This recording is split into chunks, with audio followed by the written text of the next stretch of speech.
Voilà, frères et sœurs, nous sommes de retour en Suisse et nous sommes à la fois très heureux de vous voir et puis d'apprendre à quel point le Saint-Esprit vous a connecté à nous pendant que nous étions dans ce pays de l'Est, de l'Europe, où nous avons continué à œuvrer comme le Seigneur nous y a engagés depuis maintenant plusieurs mois. Je ne vais pas rentrer dans tous les détails de tout ce qui se fait là, mais on voit clairement que le Seigneur est en train de confronter quelque chose qui semble être dans l'air du temps, à savoir l'esprit de la Reine du Ciel. Avant de partir, je ne sais pas si vous en rappelez, j'ai donné 2 messages depuis Jérusalem où j'ai vraiment lancé un appel au-delà de notre œuvre à nous, qui se situe entre ici, une œuvre qui va très bien et qui se développe maintenant magnifiquement après un temps d'épreuve très fort au Togo, et puis Jérusalem qui va bien aussi, puisqu'on a des nouveaux maintenant qui sont là, et on sent que ça va bouger. Qu'est-ce que j'étais en train de dire? Je ne sais plus. Tu as donné 2 messages. Ah, j'ai donné 2 messages extrêmement importants sur l'esprit de Jézabel. Et personnellement, j'ai été confronté depuis très très longtemps à l'esprit de Jézabel. Je le connais très bien depuis la Belgique, où j'étais tout simplement... on a tenté de me mettre à mort par le mensonge. Et tout ça était au départ d'une femme jalouse qui, lorsqu'elle a été reprise par des anciens dans l'Assemblée, dont j'étais le pasteur à l'époque en Belgique, donc ça date d'il y a plus de 30 ans, n'est-ce pas? Elle a été reprise pour immoralité, on va dire la chose, et puis elle a refusé d'être prise, et elle a promis publiquement, elle a employé ces mots, en parlant de moi, je vais le descendre. Alors, la suite, on la connaît, c'est, n'est-ce pas, une personne de sa proche d'elle qui quitte le Seigneur et qui fait toute cette histoire de la commission anti-chèque qu'on peut encore lire aujourd'hui. Et c'est très intéressant parce que les gens qui échappent à l'influence de la Reine du Ciel, alors attention, parce que vous allez me dire, mais je ne suis pas catholique, donc moi, je ne suis pas influencé par la Reine du Ciel. Bien, détrompez-vous. Ce n'est pas seulement le fait d'être catholique qui vous met sous l'influence de la Reine du Ciel, c'est beaucoup plus complexe que cela. Si on n'a pas bien compris le fameux épisode de la chute, j'en ai parlé un peu en introduction, dont je parle dans mon séminaire sur le couple, qui n'est pas seulement un séminaire sur le couple, qui est bien plus que cela, eh bien, si on ne comprend pas le mécanisme de la chute, ce qui se passe à ce moment-là, eh bien, et tout ce que ça donne, eh bien, on ne peut pas se rendre compte de ce que signifie même Jézabel et Akab. C'est absolument impossible. Or, nous avons dans nos milieux évangéliques, et j'en suis le témoin, et la victime, mais la victime qui se porte bien, soyons rassurés, j'ai beaucoup souffert de ça, parce que le mensonge, la méchanceté, mais j'ai remarqué quelque chose en partant de cette accusation de Belgique, qui date d'il y a 30 ans, c'est que j'ai rencontré des hommes de Dieu de valeur, que j'estime, que je respecte. Je ne dirai pas leur nom, je ne dirai pas non plus le nom des autres, dont je vais parler dans quelques instants, qui m'ont dit, mais écoute, Raïm, parce que je m'en ai, mais ça ne vous pose pas un problème. Mais non, on sait très bien que c'est des mensonges, ça se voit tout de suite. Puis on te voit, puis voilà, on a prié, puis non, pas de problème, viens prêcher dans ma grande assemblée, il n'y a pas de souci. Alors, il y a ces réactions-là, de la part d'hommes et de femmes aussi, qui vous disent, non, c'est de la blague. Ça colle pas, c'est pas vrai, on sent bien, ça tient pas la route. Alors, et puis il y a les autres. Curieux, il y a des gens qui se repaissent carrément de cela en disant, waouh, c'est chouette, regardez, la preuve, c'est une ordure, c'est un sale type, ils tombent les autres, etc., etc. Et voilà. Donc, vous avez 2 univers là qui se révèlent en plein milieu évangélique. Et récemment, j'ai été confronté à une dame qui est une véritable et énorme Jézabel en francophonie. Je n'en dirai pas plus, ça ne sert à rien de citer des noms. Et c'est une Jézabel de première. Et dans les échanges que j'ai eus avec cette personne, j'ai vu de la vulgarité, de la grossièreté, du mensonge, de l'arrogance, un orgueil absolument dément. et un mépris profond d'autrui et un refus total de se repentir. De répondre même, lorsqu'on questionne cette personne sur des choses qu'elle aurait dites, elle avait le loisir de dire « je ne l'ai jamais dit, c'est un mensonge », elle n'y répond pas, etc., etc. Et puis elle en met des tonnes dans la grossièreté, dans la vulgarité, et puis bon, on devine très vite, n'est-ce pas, une personnalité hyper dominatrice, une femme autoproclamée d'ailleurs complètement, avec un pseudo-ministère de ceci et de cela. Enfin bref, j'en passe et des meilleurs. Donc, nous avons aujourd'hui, et face à des personnages comme ça, et nous en avons pas mal, j'ai aussi découvert que cette personne avait édité un jour un livre qui est une abomination, dont j'ai lu quelques extraits à Jérusalem il y a 2 semaines, mais une pure abomination. C'est ni plus ni moins qu'une ancienne catholique, dévote de Marie, qui transpose en milieu évangélique un esprit de rébellion, mais totale, avec une glorification de la femme pour elle-même, ou si j'ai bon souvenir, elle a écrit un livre où il est écrit que en fait, que sa matrice est sanctifiée par Dieu, et tu es devenue la mère de l'humanité parce que ta matrice est divine, enfin, des histoires absolument invraisemblables. Et tout ça commenté et encouragé par cette grande Jézabel francophone, n'est-ce pas, qui est une Jézabel. Alors, il y a vraiment une efflorescence actuelle de Jézabel. C'est pas des catholiques, enfin, ou c'est d'anciens catholiques, mais alors bien sûr, je vais dire tout de go, hein, c'est le ministère féminin à tout prix, etc., etc., etc. Enfin bon, c'est ce que je vous disais tantôt, hein, le problème dans le cœur de beaucoup de femmes lorsqu'elles quittent leur place biblique et qu'elles veulent prendre une place que Dieu ne leur a pas donnée d'ailleurs, eh bien, elles rejoignent ce vieux problème de Ève. Lorsqu'elle prononce, n'est-ce pas, dans la Genèse, après que le diable soit venu la visiter, n'est-ce pas, la fameuse expression Anik Aniti. Alors, qu'est-ce qui se passe pour Ève? Mais écoutez, dans mon séminaire sur le couple, je mets toujours l'accent, parce que je crois qu'il faut être loyal. L'homme a été créé en premier, donc si le couple doit être restauré, ça doit commencer par l'homme. L'homme doit s'humilier et retourner à sa position d'individu, n'est-ce pas, comme il est dit dans Éphésiens, où Marie aimait vos femmes comme Christ a aimé l'Église en se livrant pour elle. D'accord? Pourquoi? Parce que le besoin profond de la femme est la protection, l'amour, l'affection, et c'est tout à fait normal. Une femme, c'est pas un homme, je vous signale au passage. Hein. Donc, bien qu'un homme peut être très, très féminin, peut avoir quelque chose de féminin en lui-même. Mais, d'ailleurs, l'homme au départ, avant la création d'Ève, l'homme avait été homme et femme. Hein? Dieu avait créé Adam avec la femme en lui, puisqu'il l'attire à un moment donné, la Genèse. Mais qu'est-ce qui se passe au moment de la chute? Alors, alors, je mets toujours l'accent sur l'angle reconstruction à partir de l'amour et de la compassion. Mais je pense qu'il va falloir, et je vais le faire dans le prochain séminaire sur le couple, mettre aussi l'accent sur le drame quasi métaphysique de la chute du point de vue de la femme. Paul le dit, c'est par la femme que le péché est entré. Et il a raison. Alors, expliquons la chose en deux mots. Lucifer, qui était donc l'ange le plus majestueux pour louer le Seigneur. Alors, je l'ai dit tantôt en introduction, nous n'avons qu'une très pâle idée, très très pâle, de ce que signifie louer le Seigneur.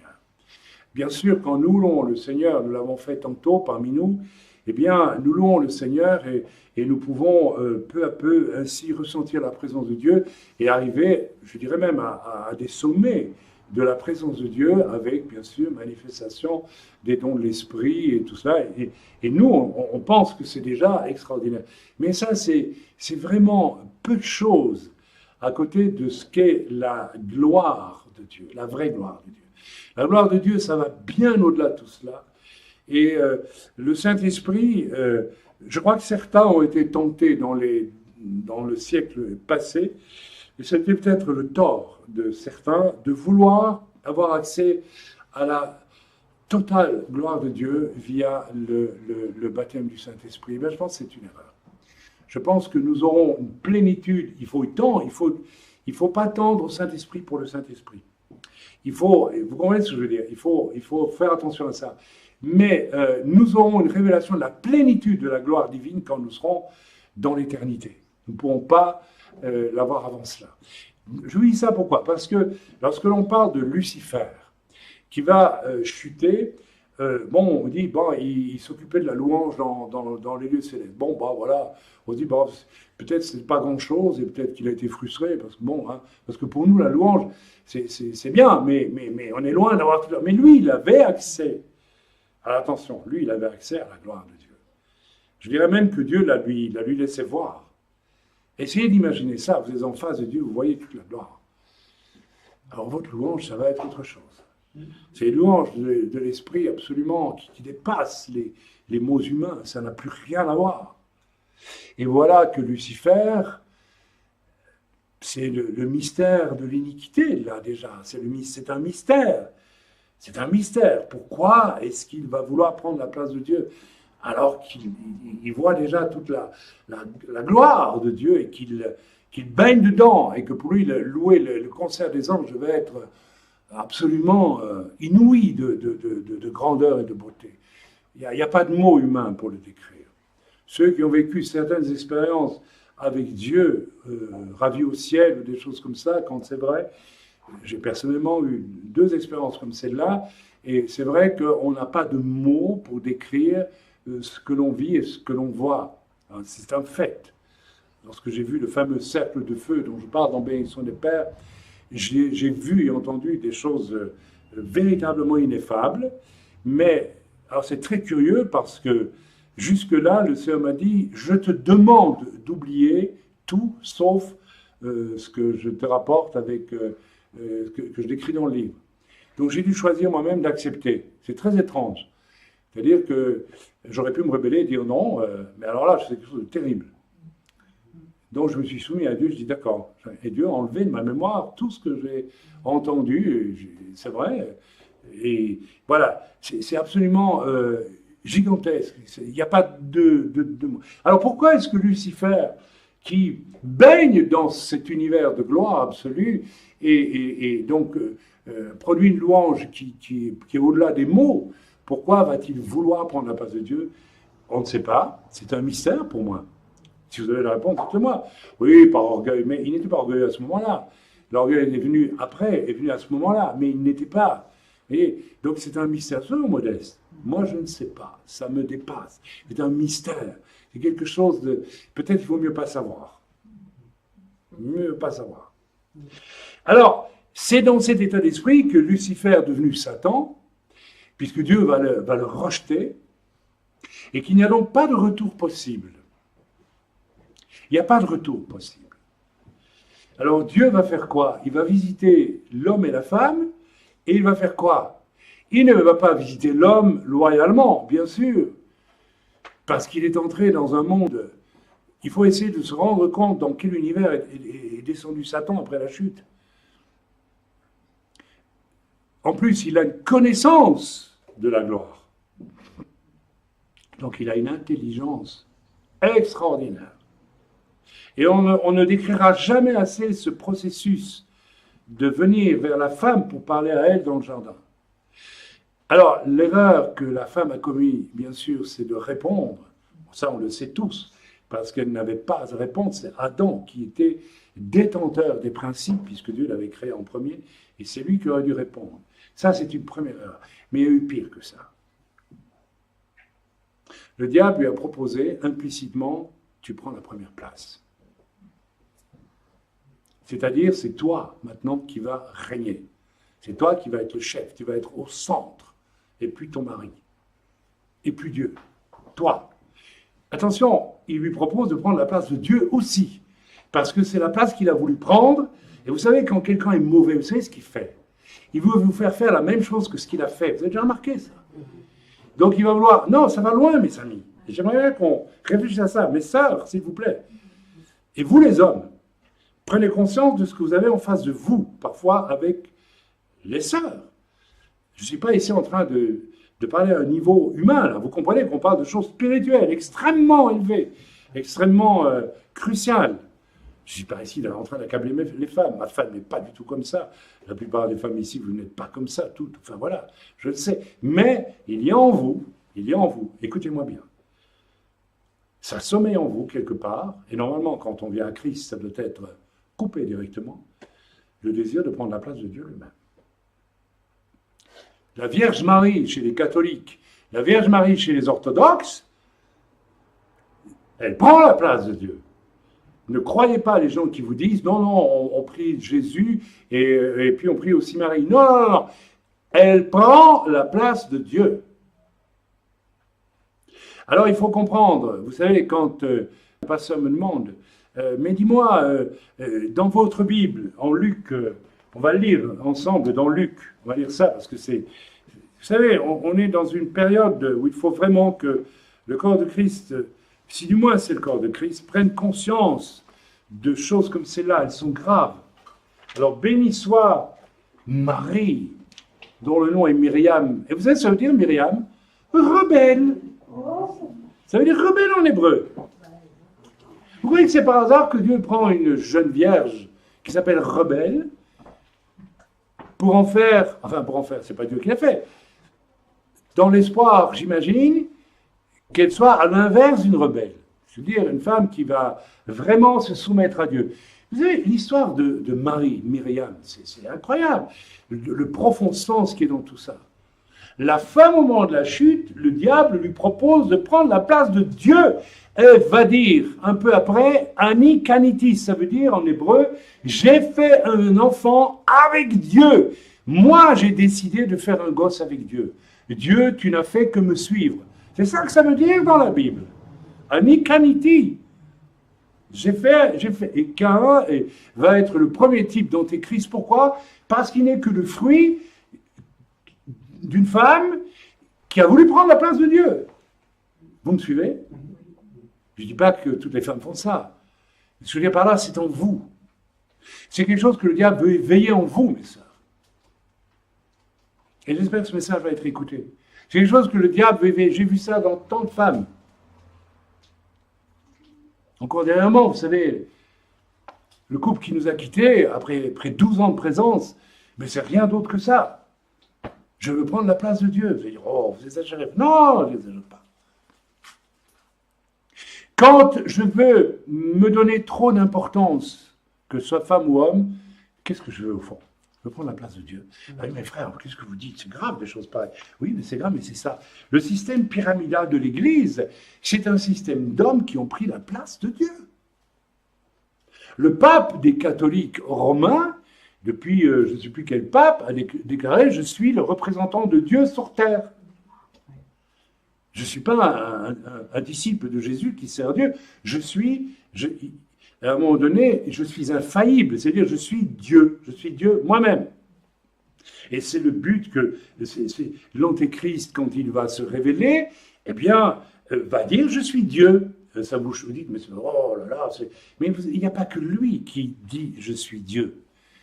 Et au moment de la chute, elle va être habitée par ça, je suis Dieu, je prends la place de Dieu.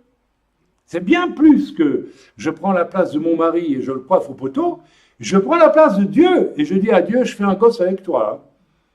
Vous savez, quand vous dites ça. Vous savez, quand la mère de Nimrod, qui s'appelle Sémiramis, vous vous rappelez ce fameux passage qu'on a étudié déjà plus d'une fois. Alors Nimrod, c'est le type d'antéchrist qui surgit après le déluge. C'est la résurrection spirituelle de Caïn, tout simplement.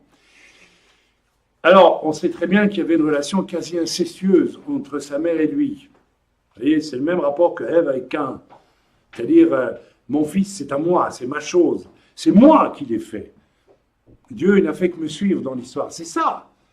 Et vous savez, quand vous étudiez la relation de certaines mères avec leurs enfants, posez des questions.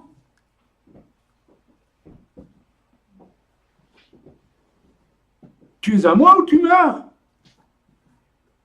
Vous n'avez jamais remarqué ça? C'est mon enfant. C'est pas ton enfant. L'enfant de ton mari. Et Dieu a permis qu'avec une semence donnée par ton mari, et puis c'est pas à toi, l'enfant. Vous voyez, ça va très très loin. Ça va très très très très loin. Il y a beaucoup de choses derrière tout ça. Alors, voilà, j'en reviens à ce que je disais avec donc tout ce principe de prendre la place de Dieu. Il est très profond et il représente un conflit spirituel depuis la chute jusqu'à la fin. Vous savez. Nous avons affaire à ça. Alors aujourd'hui, eh bien, nous avons aujourd'hui, parce que il y a un appauvrissement du caractère masculin dans la société en général, partout. Il n'y a pas besoin d'avoir beaucoup de recul pour le voir. Moi, personnellement, je vais avoir 70 ans, 70 ans dans un an, donc je suis dans ma 70e année. Donc j'ai vu le monde évoluer. Et puis je peux vous dire que les hommes, ils s'évaporent. Hein. Quand j'étais jeune, un homme, c'était un homme. C'est encore un homme.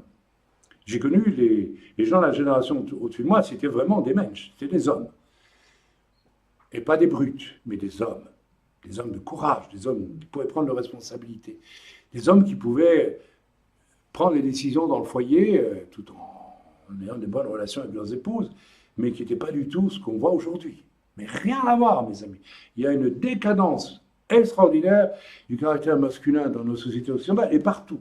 Partout, partout dans le monde. C'est partout. Okay? Ce n'est pas un hasard. C'est l'œuvre du diable parce qu'il sent que le Seigneur revient bientôt.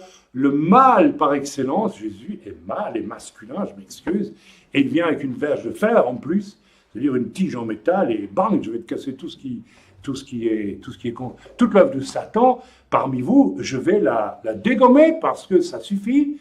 Je vous ai laissé le temps de vous repentir, 2000 ans, ça va, c'est suffisant. Maintenant, je viens mettre de l'ordre. Et ça va arriver, mes amis. Et si ça n'arrive pas, eh bien, mes amis, c'est la fin du monde. Parce que le monde tel qu'il va là, il peut qu'aller à la destruction. Donc il n'y a que ça qui peut vraiment, et ça va être très violent, quand même. Et il y aura beaucoup de morts dans cette affaire. Parce que beaucoup n'accepteront pas, n'acceptent toujours pas aujourd'hui. Bien, je parle d'un thème extrêmement important et j'aimerais que vous preniez conscience dans quel combat nous vivons aujourd'hui. Alors évidemment, à partir du moment où nous menons où Dieu nous envoie, ou m'envoie, dans les terrains où la Reine du Ciel domine, pour essayer de construire sur des bases bibliques, ou d'établir le corps de façon apostolique et biblique, on comprend à quel combat on se confronte. Et il faut en avoir conscience. Il faut en avoir conscience. Donc, je vous donne un exemple. Là, je reviens de ce voyage qui a été extraordinaire, avec une proclamation sur un lieu très anti-biblique.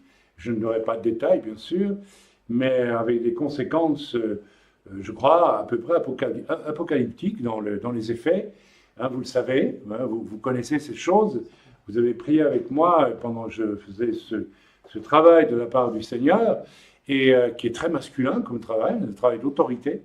Donc, et c'est bien que Dieu utilise aujourd'hui des hommes avec autorité. Autorité n'est pas domination, n'est pas méchanceté. Autorité, c'est autorité. La vraie autorité exige beaucoup d'humilité. Énormément d'humilité. Pour aller sur des terrains pareils, il faut d'abord beaucoup d'humilité. On ne va pas sur des terrains pareils comme Tartarin Tarascon, avec son flingue et faire le malin. Non, on y va carpette, mes amis. Et c'est quand on descend carpette de chez carpette dans ces terrains-là, qu'on reçoit l'autorité pour prononcer les paroles qu'il faut prononcer à certains moments. D'accord? L'humilité précède toujours la gloire. N'oubliez jamais ça. Alors le frère m'a posé cette question. Il m'a dit, mais dans vos Bibles à vous, dans Luc au chapitre 1er, je parlais de Marie, extraordinaire Marie. C'est un personnage extraordinaire. On a tort, les protestants et les évangéliques ont tort de ne pas creuser plus le personnage. Attention, ce n'est pas la Vierge Marie que prient les catholiques ou les orthodoxes. Rien à voir. Ce qui est admirable avec elle, c'est qu'elle s'appelle rébellion. Myriam, ça veut dire en hébreu rébellion. Et elle va accueillir dans une totale humilité le fait d'engendrer le Mashiach. Alors, ce qui est important dans tout ça, c'est pas qu'elle engendre le Mashiach. Le Mashiach, Dieu aurait pu créer un fils ex nihilo. Hein. C'est l'attitude. Vous avez déjà lu l'attitude de Myriam, la rebelle. Ça veut dire que, d'une manière plus que symbolique, L'attitude de Myriam ce jour-là, elle a renversé tout le système de la Reine du Ciel à elle seule, par son humilité. Elle ne s'est pas mise au centre. Alors je reviens sur les tantôt, le problème que vous avez, mes sœurs, et ce par quoi s'exprime à des degrés divers. Alors je le dis tout de suite, il y a de l'accable en tout homme, y compris en moi, à des degrés divers. Ça peut être 0,1, ça peut être 10 000, selon le personnage, j'exagère un peu, selon la personne. Jézabel, toute femme a la nature de Jézabel en elle, c'est 0,1. Et quand je regarde ma chère sœur Chantal, je dis c'est 0,000,1. Vous voyez, je suis encore plus gentil. Hein. Mais elle est toute joyeuse parce que je lui dis c'est bien la preuve que c'est vrai. Voilà. Autrement, elle tirerait la tête. Vous savez, quand vous parlez d'Isabelle devant les femmes, vous voyez tout de suite celles qui sont vraies ou pas. Il y en a qui... Parce qu'elles sont concernées, c'est tout. C'est très simple. Et quand on parle d'Akab, on voit tout de suite ceux qui le sont et qui ne le sont pas. Alors, il y a les fauchetons qui sourient. Mais pour essayer de cacher un sourire gris, un sourire jaune, là. Oui, ça va. Ça touche quelque chose, hein. Ça te dérange. Mais c'est très bien que ça te dérange, eh bien d'accord. Mais moi aussi, j'ai dû découvrir l'Akab en moi. Il existe. L'homme qui cherche la facilité.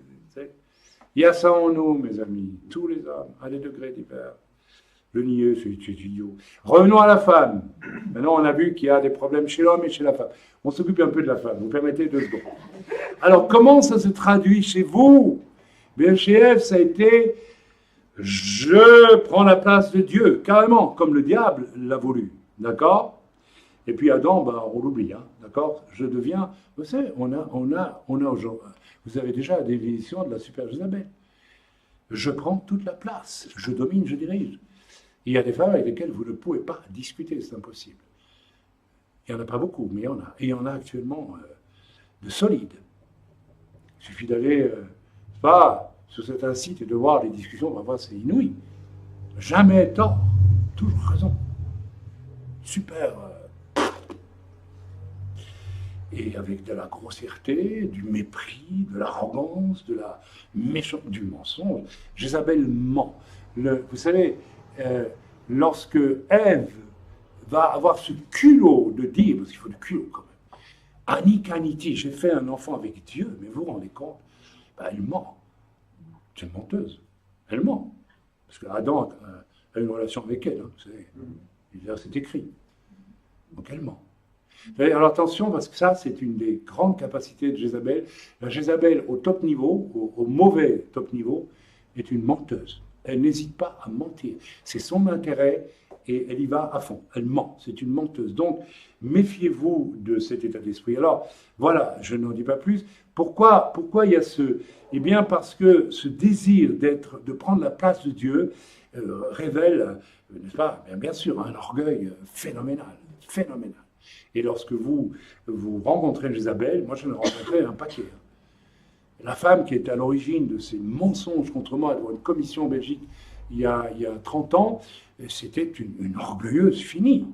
On a juste dit gentiment, ma femme se souvient, ce que tu fais là n'est pas très moral, on ne peut pas l'accepter. C'était immoral.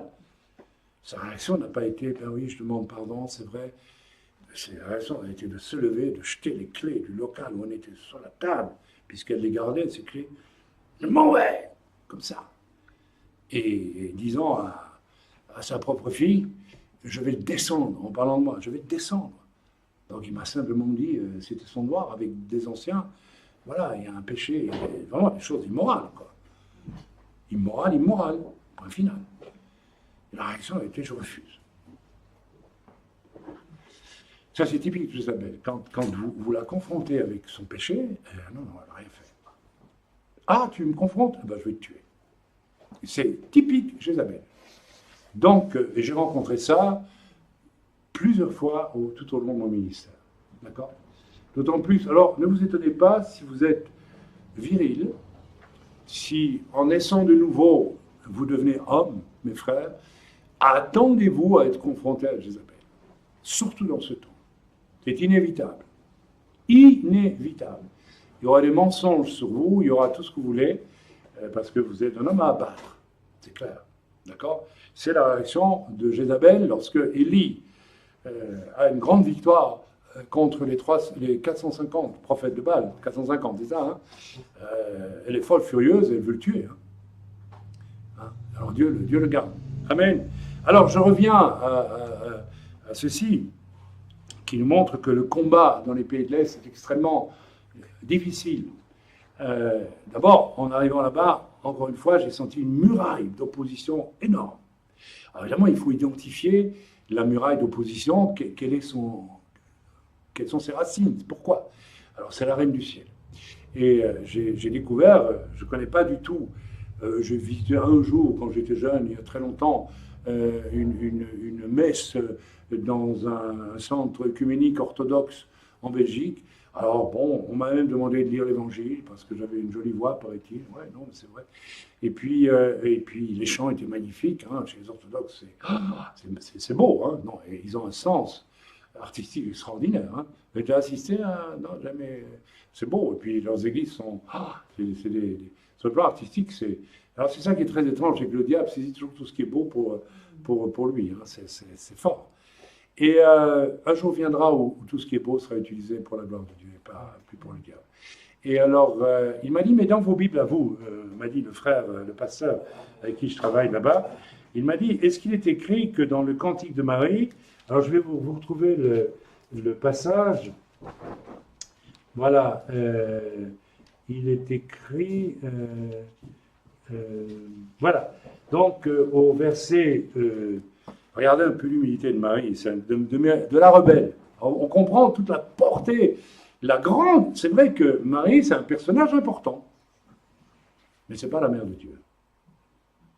Vous voyez, ce qui est terrible, c'est qu'avec un petit glissement, rien du tout, on tombe dans le monde de Satan. Alors qu'ici, on est dans le monde vraiment de Dieu. Son humilité la place en tant que femme dont le nom est Myriam, c'est-à-dire rébellion, ça connote avec la rébellion de la chute, mais elle se place dans le domaine de l'humilité absolue. Et je suis convaincu que son mari Joseph, dont on parle très peu, elle lui était soumise d'une façon absolument juive et je dirais biblique, de la même façon. Je ne la vois pas un instant, c'est pas possible, devenir la patronne dans le couple. Et vous savez, c'est fait exprès parce que le personnage de Joseph apparaît peu. On pourrait se dire, ouais, il est falot, il n'est pas falot. Il est désintéressé. C'est un homme j'ai étudié le personnage de Joseph de manière très profonde, c'est un homme extrêmement biblique. C'est vraiment, ça ne pouvait être que l'homme qui aime sa femme comme Christ aime l'Église en se livrant pour elle. D'ailleurs, il ne la répudie pas.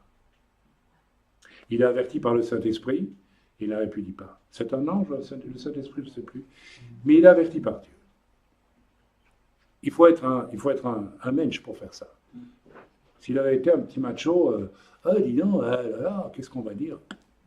Non, voyez, il y a un esprit de sacrifice très profond chez Joseph. C'est pas, et jamais Marie ne va devenir cette femme qui le domine ou le dirige, jamais. Lisons ce qu'elle dit. Mon âme exalte le Seigneur. Voilà. Et mon esprit se réjouit en Dieu, mon Sauveur, parce qu'il a jeté les yeux sur la bassesse de sa servante. Écoutez, c'est quelqu'un d'humble qui parle là. Car voici désormais toutes les générations me diront bienheureuse, parce que le Tout-Puissant a fait pour moi de grandes choses. Son nom est saint. Voilà ce qui est écrit. Et il m'a demandé, le frère, le pasteur, il m'a dit, mais dans vos Bibles, à vous, c'est écrit comment? Parce que chez nous, dans l'église orthodoxe russe, donc qui couvre la Pologne, la Russie, enfin la Pologne c'est très catholique en fait. Je ne sais même pas s'il y a des orthodoxes en Pologne, peut-être il y en a un peu, mais en tout cas en Hongrie aussi il y a un mélange orthodoxe-catholique je pense, mais en Biélorussie, en Russie, en Ukraine, tout ça c'est orthodoxe. Vous savez ce que dans la Bible orthodoxe, russe et grecque on trouve à la place de voilà, car voici, désormais, toutes les générations me diront bienheureuses. Vous savez comment ils ont traduit ça, eux? Car voici, désormais, toutes les générations me rendront un culte. Ça ne vous choque pas? Ça n'a rien à voir. Ça n'a strictement rien à voir. Vous voyez comment on tord. Donc, on réalise que pendant des siècles maintenant, l'Église orthodoxe, Parce que chez les catholiques, je ne sais pas, je n'ai pas lu de Bible catholique, mais je ne suis pas certain qu'ils transforment la Bible de cette façon-là. J'aimerais bien qu'on fasse une recherche. Mais en tout cas, dans la Bible orthodoxe russe et grecque, il y a cette élévation de Marie à laquelle on rend un culte éternellement, parce que elle est la mère non plus de Jésus, mais de Dieu. Ah ben oui, il l'appelle la mère de Dieu. Quand, un peu plus haut, vous avez Élisabeth qui parle, voilà. Elle s'écria d'une voix forte, tu es bénie entre les femmes, et le fruit de ton sein est béni. Ok, c'est bien, tu es bénie entre les femmes. Il n'y en a qu'une qui porte le Messie, c'est toi. Oh, tu es bénie, hein, tu as gagné au loto, ben, tu es contente, hein. Ton voisin n'a rien gagné du tout, tu vois. T'imagines si tu avais été choisi pour mettre le Seigneur au monde, on pourrait dire que tu es béni, toi. Hein. C'est tout, mais ça s'arrête là, ça va plus loin. Elle s'écria d'une fois, etc. Comment m'est-il accordé, alors écoutez bien, comment m'est-il accordé que la mère de mon Seigneur vienne auprès de moi?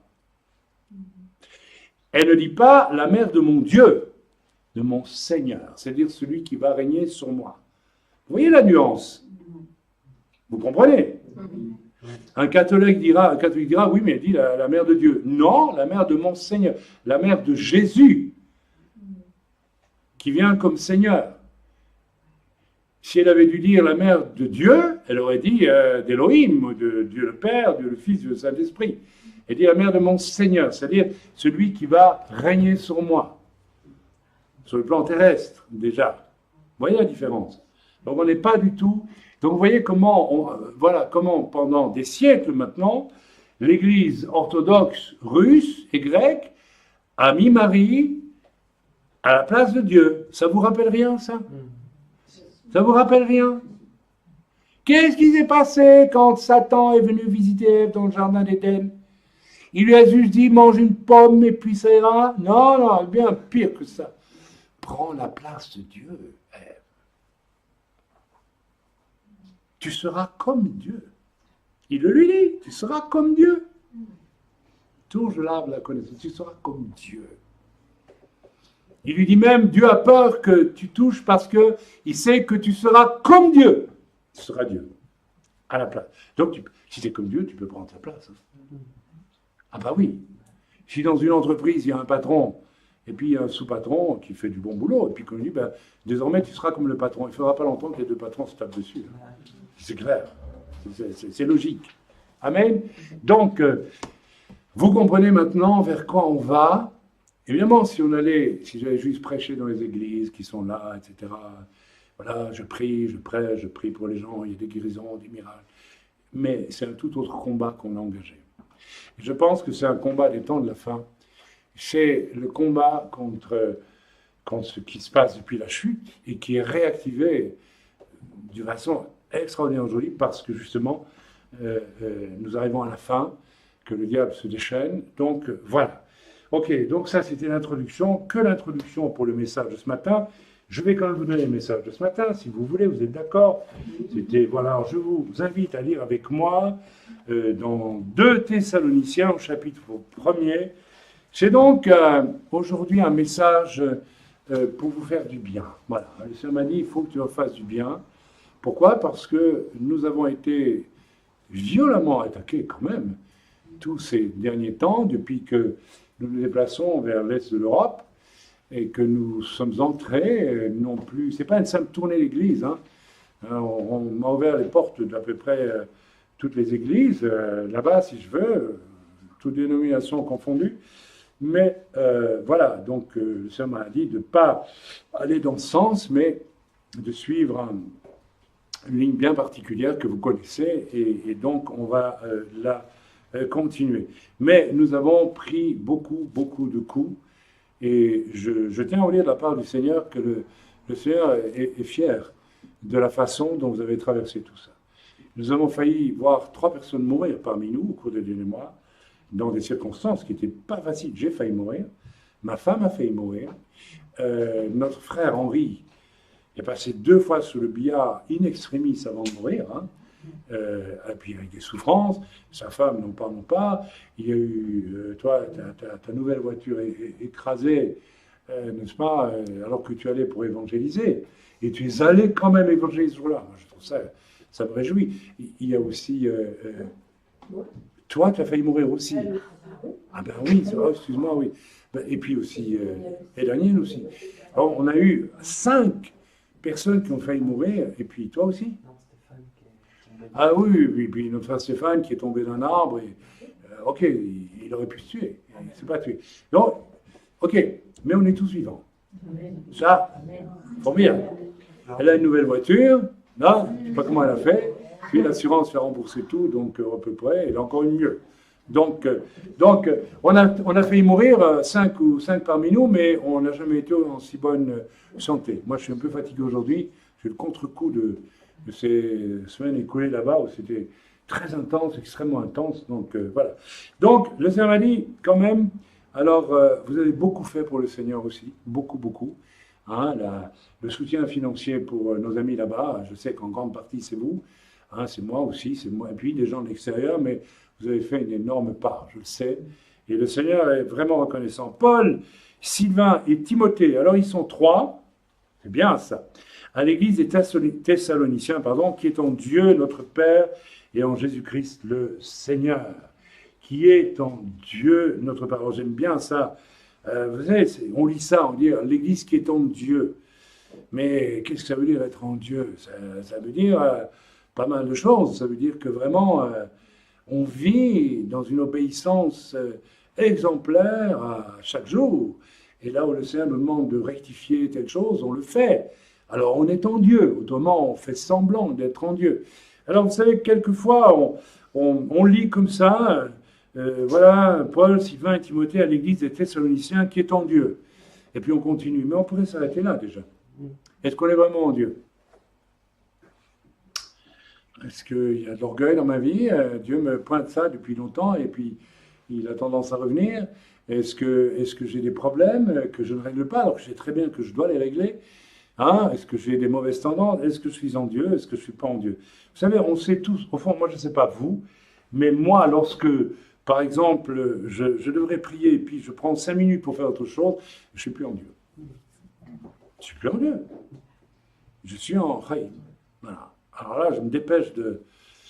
Dieu me pardonne, bien sûr, mais vous savez, être en Dieu, c'est quelque chose de constant, c'est nuit et jour.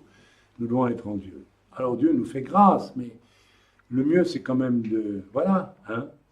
Autrement, voilà, à force de ne pas être en Dieu, vous savez, il y en a qui se taillent des grands moments sans Dieu, et puis un jour ou l'autre, ça risque de...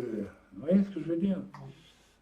J'ai assisté un jour dans ma vie, j'avais 17 ans, à une course automobile. Pour ma part, je n'ai jamais rien trouvé de plus absurde que ça. Il y avait des gens qui tournent. Ouais,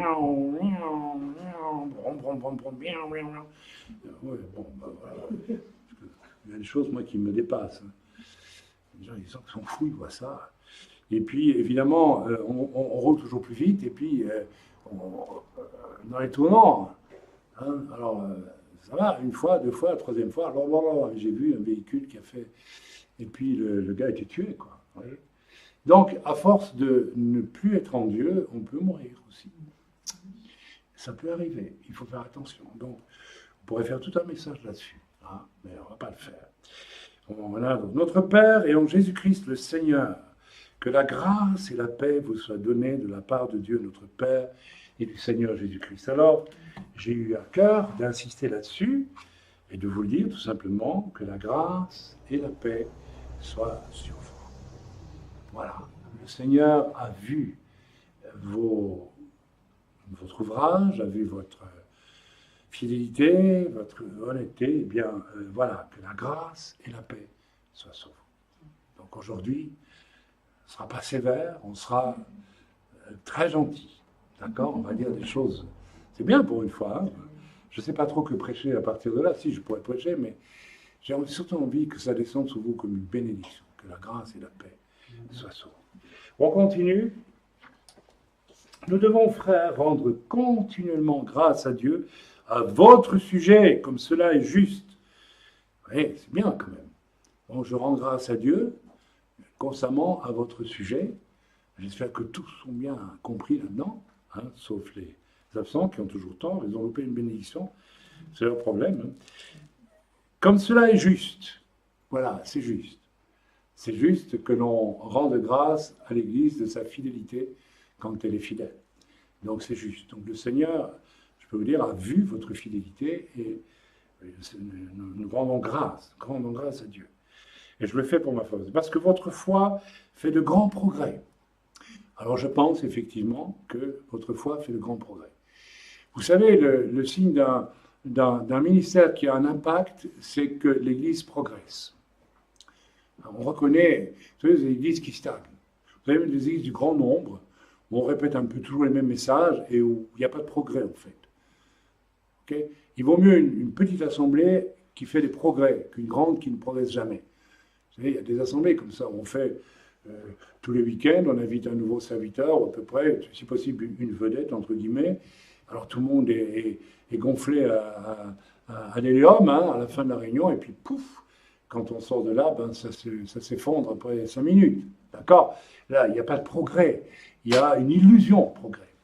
Le progrès, c'est comme quand un forgeron bat un morceau de fer. D'abord, il met le métal dans les charbons ardents, ils sont bien rouges.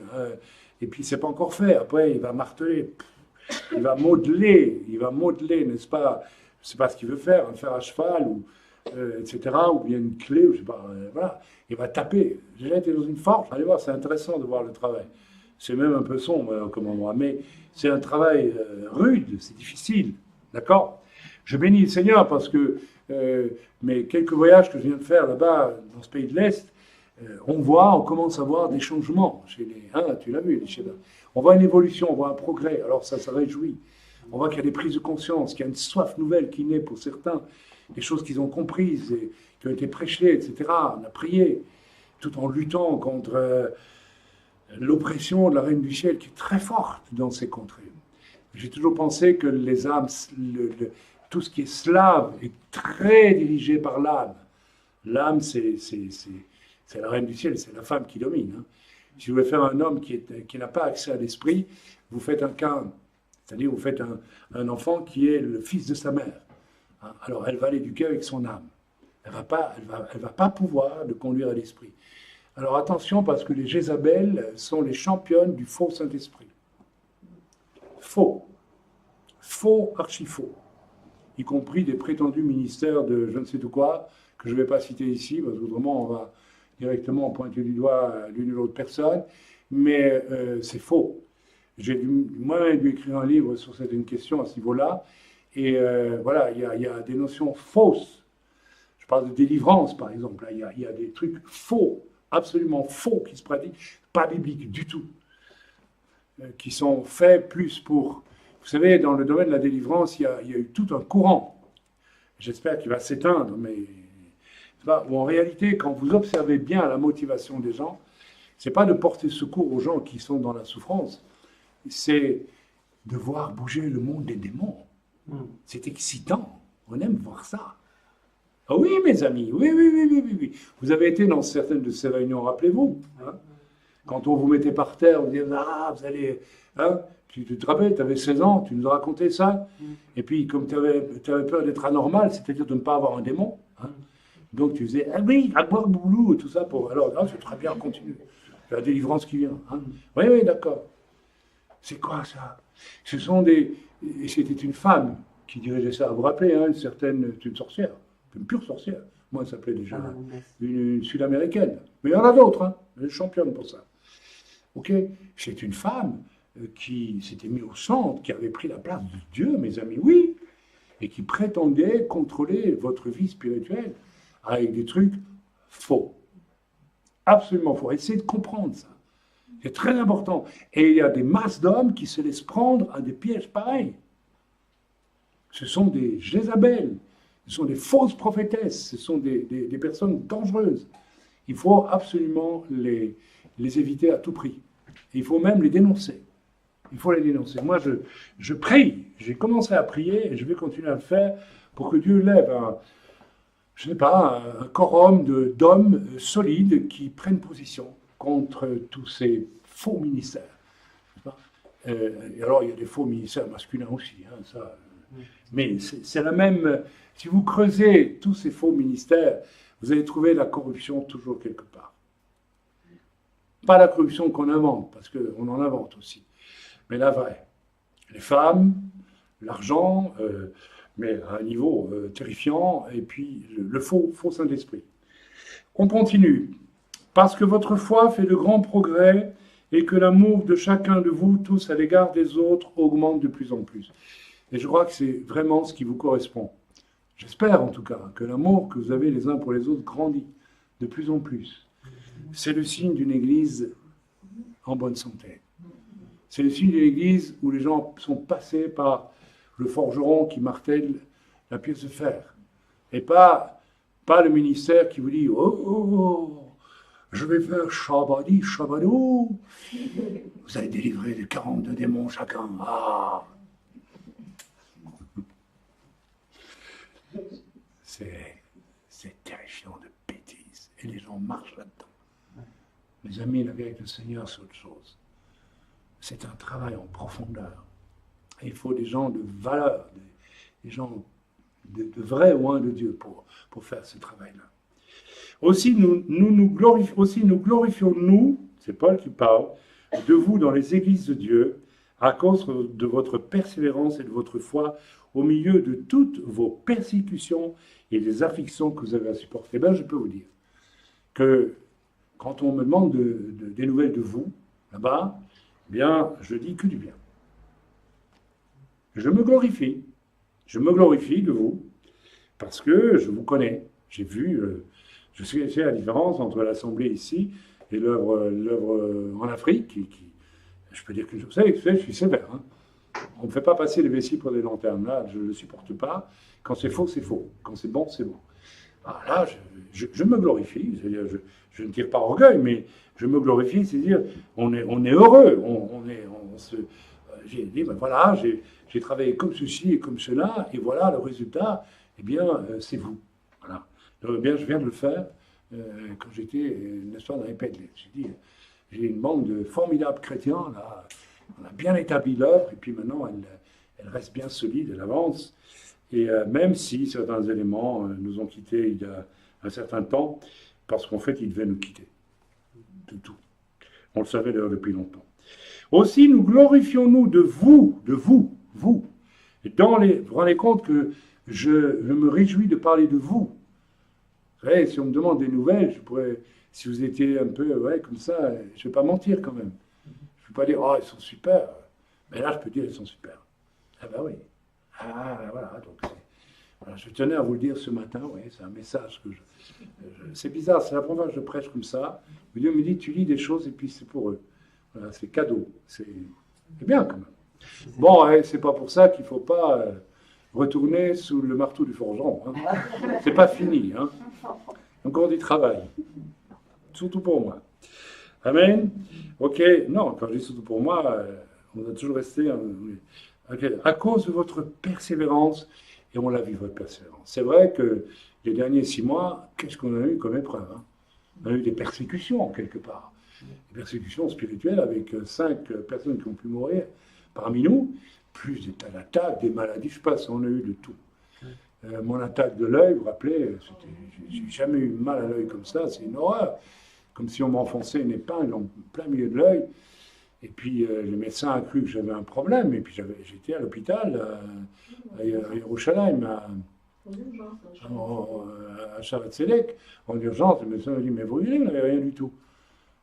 Il avait l'air presque de me dire, vous avez un problème, là, vous êtes malade. Mais moi, à ce moment-là, ça s'est arrêté. Mais en fait, probablement, je ne sais pas, peut-être quelqu'un qui utilisait une poupée pour me... Ouais, des trucs comme ça. On m'enfonçait une aiguille dans l'œil, mais vraiment, c'était horrible. Ça fait très mal, hein, je m'entends dire. Bon, et on a eu tous comme ça, plein, mais on a persévéré. Et donc notre foi a été belle, solide. Et c'est formidable. Pour une fois que je ne dois pas reprendre là ou là, et pour une fois je dis des choses... C'est bien quand même. C'est un réma pour vous ce matin. Donc que ça puisse vous encourager. et les afflictions que vous avez à supporter. Alors, je continue, donc, c'est une preuve du juste jugement de Dieu pour que vous soyez jugés dignes du royaume de Dieu pour lequel vous souffrez. Alors, qu'est-ce que ça veut dire, ça, ici? C'est une juste preuve du jugement de Dieu, donc, même les épreuves qui vous sont arrivées, que je ne dise pas de bêtises ici. Oui, il y a en partie, c'est un jugement de Dieu sur vous, mais un jugement par rapport à des choses qui ont commencé à changer, qui ont changé, et qui doivent être jugées pour que Dieu vérifie que c'est vraiment changé. Vous comprenez ce que je veux dire? Jugement de Dieu, c'est pas je te juge, tu vas en prison, c'est pas ça. C'est une sonde mise dans nos vies pour vérifier où on en est. Donc, c'est une preuve du juste jugement. Il dit pas du jugement de Dieu, tout court, il dit du juste jugement de Dieu. S'il dit le juste, ça veut dire que Dieu a permis des épreuves dans une limite permise par lui, connaissant vos limites, pour voir si votre foi et votre persévérance allaient perdurer ou pas. Donc un juste jugement de Dieu. Pour que vous soyez jugés dignes du royaume de Dieu. Donc à travers tout ce que vous avez vécu, en persévérant, vous avez été jugés dignes du royaume de Dieu. Mes amis, c'est grand. Vous voyez, c'est rare que Chaim prêche comme ça. Mais c'est la parole de Dieu qui le dit. Donc c'est beau, c'est encourageant quand même. Hein, Chantal? Tu es d'accord? D'accord. Moi aussi, je suis d'accord. Car il est de la justice de Dieu de rendre l'affliction à ceux qui vous affligent. Ça, c'est Dieu qui le dit, hein? Mais on ne s'en réjouit pas. C'est Dieu qui s'en occupe. Et Dieu va aussi les affliger. Pourquoi, croyez-vous? Pour qu'ils puissent se repentir. Donc, on ne s'en va pas se dire « Ah, youpi, Dieu est juste, voilà, il va leur mettre une baigne sur le côté. Là. Oh, j'espère que tu vas comprendre ce que tu m'as fait souffrir. Ouais. J'espère qu'au moins tu perdras les oreilles et les dents, hein, parce que là, vraiment... Non. Ah non, mais... Non. Dieu va juger ceux qui nous affligent. Hein. Et puis, on doit être prêt maintenant à vivre toute affliction venue des autres, sans colère, sans amertume, sans rancune, sans rien du tout. Le pardon doit devenir une espèce de source permanente en nous. Vous savez, le vrai pardon, c'est quelque chose on ne devrait pas prêcher sur le pardon. Si quelqu'un ne peut pas pardonner, c'est qu'il n'est pas très loin en réalité. Ah oui, c'est terrible. Je vous avoue, j'ai mis des années à apprendre à pardonner. Hein, parce que Dieu a mis des années à briser. Mais ce qui est merveilleux, c'est qu'à un certain point, vous savez, je disais à je ne sais plus qui, on peut dire, et je suis sincère quand je dis ça, on peut dire tout le mal qu'on veut de moi, je m'en fiche. Je vous assure, je m'en fiche. Même si je dois mourir le dernier jour de ma vie et que tout le monde dit du mal de moi, si du moins j'étais honnête avec le Seigneur, je m'en fiche. C'est formidable de ne plus dépendre de l'admiration des autres. Je sais que ce n'est pas un message qui serait tellement apprécié dans certaines églises, où on vous enseignera comment être fier de votre identité, ou des trucs comme ça. Hein. Non, ils sont sur une mauvaise route, mais bon, c'est formidable d'arriver à ce point où on peut dire « je m'en fiche ». C'est pas « je m'en fiche », non, je m'en fiche, mais je râle, quoi. Non, je m'en fiche. Tu peux penser de moi ce que tu veux, tu peux me détester, tu peux me haïr, tu peux me maudire. J'en ai tellement entendu, vous savez, que ça a un avantage. Finalement, les gens, ils ont tout fait pour me rendre doux, paisible et un peu plus spirituel. C'est formidable. On ne va pas se plaindre. Non, mais c'est vrai. Réjouissez-vous quand on dira du mal de vous, etc., etc. Réjouissez-vous. Et c'est vrai. Alors, je commence à comprendre. Il faut le temps avec l'âge, hein, Samuel. Mais quand tu vas y passer, tu vas... Tu es déjà passé un petit peu par là? Pas trop encore. Non, mais toi, tu es déjà très bien, hein, dès le départ. C'est vrai que le forgeron, il a beaucoup tapé sur ton frère. J'en sais quelque chose. Je crois que j'ai dû être forgeron dans une autre vie. Mais je ne crois pas à la réincarnation. Mais enfin, nous, on est content comme ça. Hein, ça veut dire que- Voilà, ok. Car il est de la justice de Dieu de rendre l'affliction à ceux qui vous affligent et de vous donner à vous qui êtes affligés du repos avec nous. Vous vous rendez compte de ce que c'est, on vous dit ce matin. Donc, on va prendre du repos. Je vous invite à rentrer dans le Shabbat de Dieu, le repos. Comme j'ai dit au frère là-bas, le pasteur, qui est un merveilleux évangéliste, qui a toutes les heures, il a une nouvelle idée. Voyage avec lui, c'est extrêmement pénible. Parce que moi, quand je sais ce que je vais faire le jour après, je ne fais rien aujourd'hui. Je loue le Seigneur, je prie, je regarde le paysage, je regarde les fleurs. Vous savez que je suis un passionné des fleurs. Je n'ai même pas eu le temps de voir les fleurs que je voulais voir. Là, parce que toujours avec tes projets, là, hein, regarde les fleurs. Quand Dieu te demande rien, ben, vis, bois un verre d'eau, détends-toi, calme-toi, sois en paix, d'accord? Alors, toutes les demi-heures, il me dit, qu'est-ce que tu penses si on faisait ça l'année prochaine, etc., avec les jeunes de l'œuvre chez toi, et même d'Afrique, on pourrait... Hein. Je dis, mais c'est une excellente idée, mais tu sais, moi, Dieu m'a rien dit. Donc, je ne peux rien dire, c'est une belle idée. Vous savez, il y a des pasteurs qui ont plein de bonnes idées. J'ai connu ça, vous savez. J'ai connu un jour, dans une pastorale, c'était un pasteur et son fils, ils avaient une bonne idée. Vous savez ce qu'ils avaient? Alors, tout le monde les a écoutés religieusement pendant une demi-heure, non, 2 heures au moins. Alors, ils avaient décidé que, voilà, ils allaient construire une montgolfière, authentique, hein. Et alors, ils la feraient monter dans l'air, hein, vous savez, en faisant du feu, quoi. Et alors, il vous parle de ça pendant 3/4 d'heure déjà. Hein. Comment Dieu, soi-disant Dieu, c'est pas Dieu du tout, une pure bricole d'homme, tout ça. Et puis, voilà, donc compte tenu du fait que ça va être un spectacle dans la région, les gens viendraient et après, ils pourraient les inviter à l'église pour écouter la parole de Dieu. Tu parles. Ils n'ont jamais fait leur bon chien parce que ce n'était pas de Dieu. Les idées. Alors moi, j'ai connu l'époque où il fallait absolument avoir une vision pour Dieu. Bon, attends que Dieu te la donne. Si tu veux une vision, si Dieu ne t'en donne pas, eh ben, repose-toi, c'est tout. Prie, sois un bon membre dans le corps, je ne sais pas moi. Détends-toi, va te promener avec ta femme. Je vous encourage à ne rien faire, mes amis. Un bon chrétien, ce n'est pas un gars qui toutes les 5 minutes... Il y a des gens qui se torturent parce qu'ils n'ont pas fait quelque chose pour Dieu. Vous savez que c'est le diable là qui vous ment, là, qui vous ment. Quand vraiment vous êtes disponible pour Dieu, croyez-moi, quand Dieu vient vous trouver et vous dit « fais ceci pour moi », c'est fait paisiblement. Tu te rappelles quand on était au Togo, quand on a terminé le travail au Togo et que l'œuvre pouvait grandir presque sans nous finalement, et finalement elle grandit sans nous maintenant. On a j'ai un contact apostolique finalement, hein, mais ils grandissent. Ok. Alors, qu'est-ce qu'on a fait? On était à l'hôtel, on s'est réunis, on a dit, bon, ben, Seigneur, on va prier. On va prier. Voilà, on reçoit de Dieu. Et puis à partir de là, ben, on pourrait commencer à réfléchir. Bon, j'ai reçu d'aller à Bruxelles. Bon, alors, qu'est-ce que je vais faire à Bruxelles? Ah, à Bruxelles, il y a l'Atomium. Je vais aller prêcher en dessous de l'Atomium. Et puis, où j'irai devant la Mannequin Peace, peut-être, je ne sais pas, ou bien sur la Grande Place. Et puis, voilà, je vais convoquer les églises. Mais je t'ai rien dit. Attends. Je t'ai dit Bruxelles. Maintenant, tu me demandes prochaine étape. Si je veux, je te réponds demain, ou après-demain, ou dans une semaine. Mais tu attends. Alors, on a attendu. Ah, qu'on a attendu.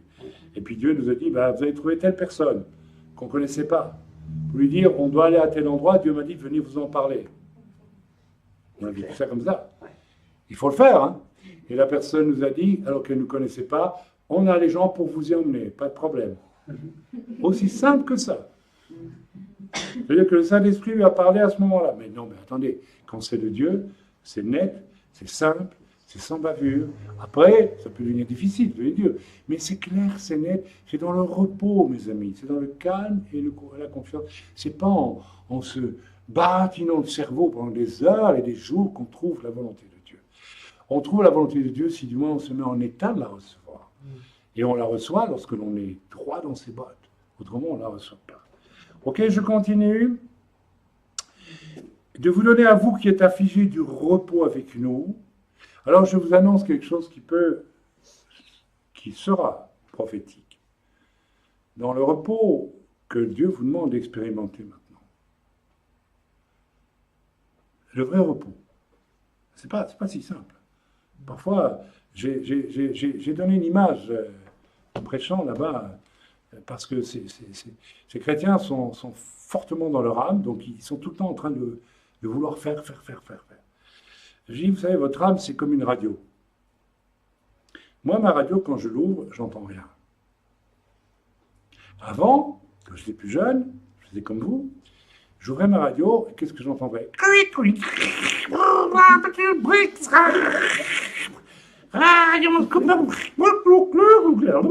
Le président dit... Vous voyez? Ça fait du bruit. Votre âme, elle fait du bruit. Écoutez ce qui se passe à l'intérieur. Vous allez entendre le bruit que ça fait. Un vacarme énorme pour rien. C'est des parasites. Vous devez arriver à faire taire tous les parasites. Ça, la radio, elle est allumée, silence. Puis quand Dieu parle, va à Moscou, va à New York, prêche ceci, prêche cela. Vous savez, quelquefois je suis étonné de voir que je ne cherche même pas le message que je vais prêcher. Les trois quarts du temps, je ne cherche jamais le message que je vais prêcher. Je me détends, je prie, comme dit Smith Wigglesworth, je ne prie jamais plus d'un quart d'heure, mais il y a cette espèce de paisible et tranquille et parfois très, très ardent, ça dépend, hein, relation avec Dieu. Et je reçois toujours mes messages à un moment où je ne m'y attends pas. Ah, tiens, ça, tu vas. Ah, ben d'accord, ok, j'ai mon message, c'est fini. C'est pas compliqué. Je ne cherche pas des heures et des heures et des heures. Vous savez, je crois qu'il faut vraiment oser parler de cela parce qu'on nous a éduqués dans des milieux chrétiens à fonctionner avec notre âme. Vous savez, l'intellect, c'est l'âme aussi. Il faut absolument que tu creuses. Alors, bien sûr, il faut travailler son message. Mais au fond, la meilleure façon de donner un message, c'est d'avoir une trame et puis de laisser le Saint-Esprit conduire. Regardez, aujourd'hui, j'ai dit plein de choses que je n'avais pas prévu de dire. Ça vous ennuie? C'est trop long? Non, oui, c'est pas trop long. Afin de vous donner du repos avec nous, donc avec nous, c'est ici l'apôtre, plus deux de ses disciples qui parlent. Donc, moi je suis allé avec mon disciple Elisheva, qui n'est pas mon disciple, qui est ma femme, mais avant ça j'étais avec toi, avant ça j'étais avec Shmuel. Donc nous disons, avec nous, prenez du repos. Moi j'ai besoin de prendre du repos après ce que je viens de faire, donc on va prendre du repos. Attention, je n'ai pas dit qu'on allait à la kermesse et penser tous nos sous. C'est pas ça, ou bien, je ne sais pas faire quoi, faire une fête. Non, le repos, c'est à l'intérieur, calme, d'accord? Du repos avec nous lorsque le Seigneur Jésus apparaîtra du ciel avec les anges de sa puissance, au milieu d'une flamme de feu, pour punir ceux qui ne connaissent pas Dieu et ceux qui n'obéissent pas à l'évangile de notre Seigneur Jésus-Christ. Ils auront pour châtiment une ruine éternelle. Alors là, vous vous rendez compte, il nous dit ici que la persévérance de votre foi et notre fidélité va nous accorder le repos qui va finalement culminer avec le retour du Seigneur, lorsqu'il va avoir la victoire.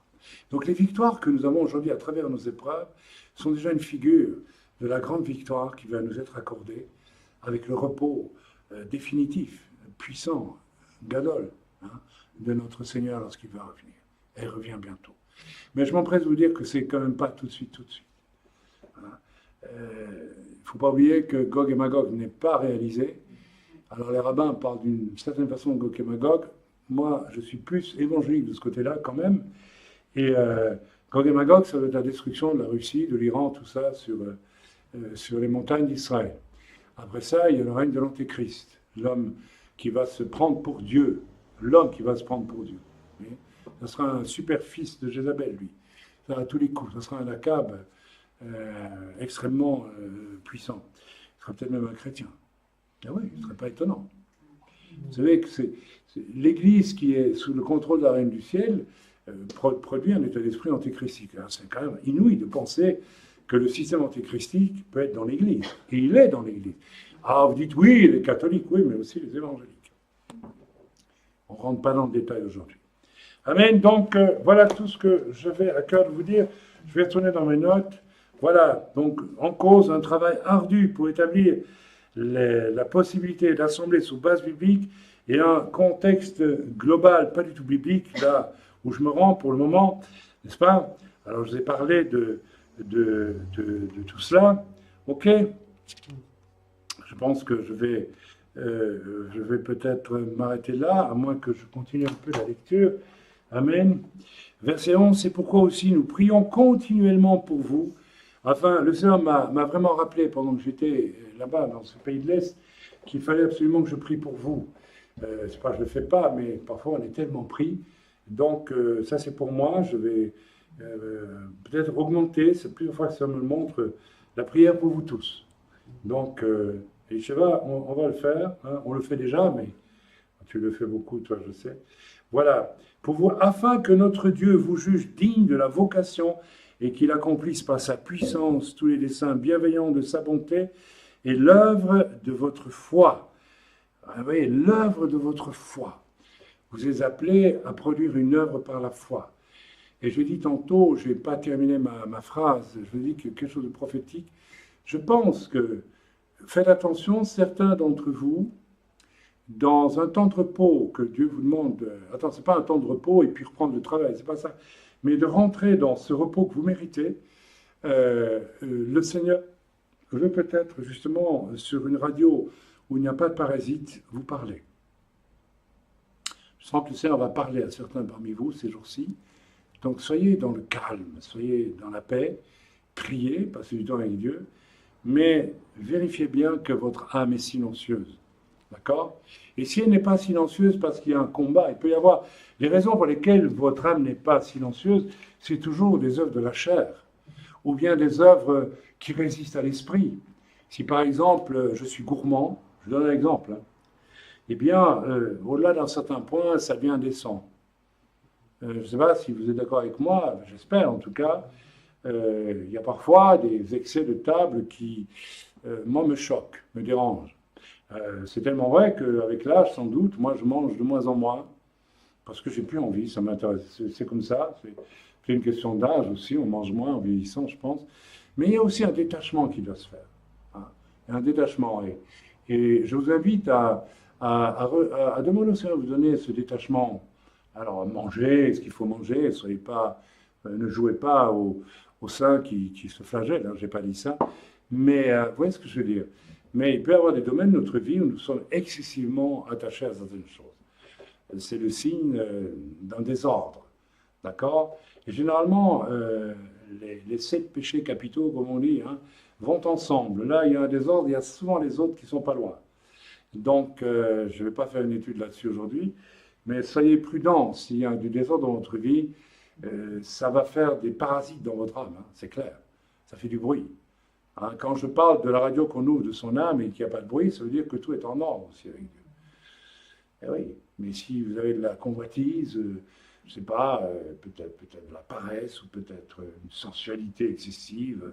De toute façon, la sensualité, elle est toujours excessive quelque part, à part ce que Dieu donne légitimement dans le cadre du couple. Voilà, on peut très bien, voilà, donc il faut veiller sur toutes ces choses-là aussi.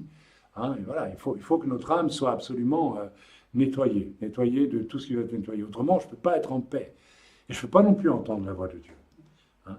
Si vous n'entendez pas la voix du Seigneur, ne croyez pas que c'est en allant dans une super réunion avec imposition des mains que vous allez nécessairement entendre le Seigneur mieux. Non. Si vous n'entendez pas la voix du Seigneur, c'est qu'il y a des parasites dans votre vie. Hein. C'est tout. Voilà, il faut se le dire. Hein. Une conversion radicale peut être et est parfois suivie, et souvent suivie, d'une grande présence de Dieu, parce que ce jour-là, la personne a fait le nettoyage dans son âme, s'est repentie. Je suis toujours étonné de voir qu'aujourd'hui, de moins en moins, on voit des gens qui se convertissent avec une profonde conviction de péché et un désir de tout changer. C'est bien de plus en plus rare. Et c'est dommage, parce que dans ces cas-là, on garde longtemps une conversion. Oui, on a accepté Jésus, mais le bouleversement n'a pas été en profondeur. Alors je vous invite à vivre plutôt un bouleversement en profondeur, hein, de laisser Dieu nettoyer vos âmes. Hein. Je n'ai pas besoin de faire le détail. Hein. L'ivrognerie, la gourmandise, la paresse, voilà, et puis toutes les mauvaises œuvres qui peuvent aller avec. Hein. la critique, le mensonge, tout ça, quoi. Hein, ok? Donc, je vous exhorte vraiment à libérer le terrain pour que votre foi puisse vraiment produire du fruit et que vous puissiez aussi entendre la voix du Seigneur.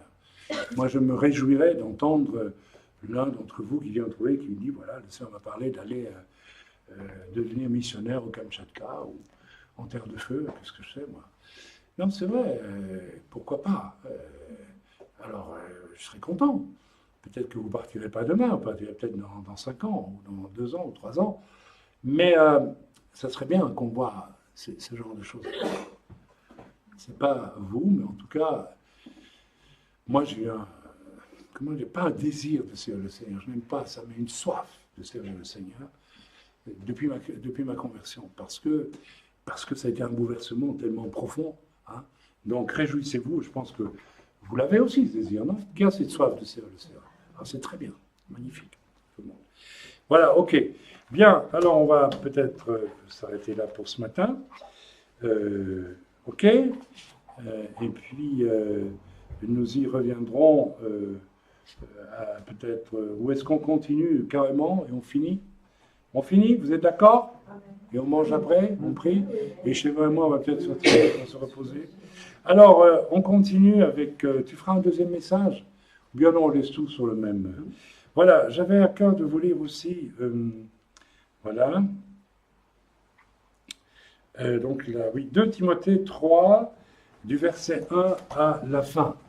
Parce que je crois que le Seigneur voulait quand même un peu toucher certaines choses dans nos vies qui doivent être touchées.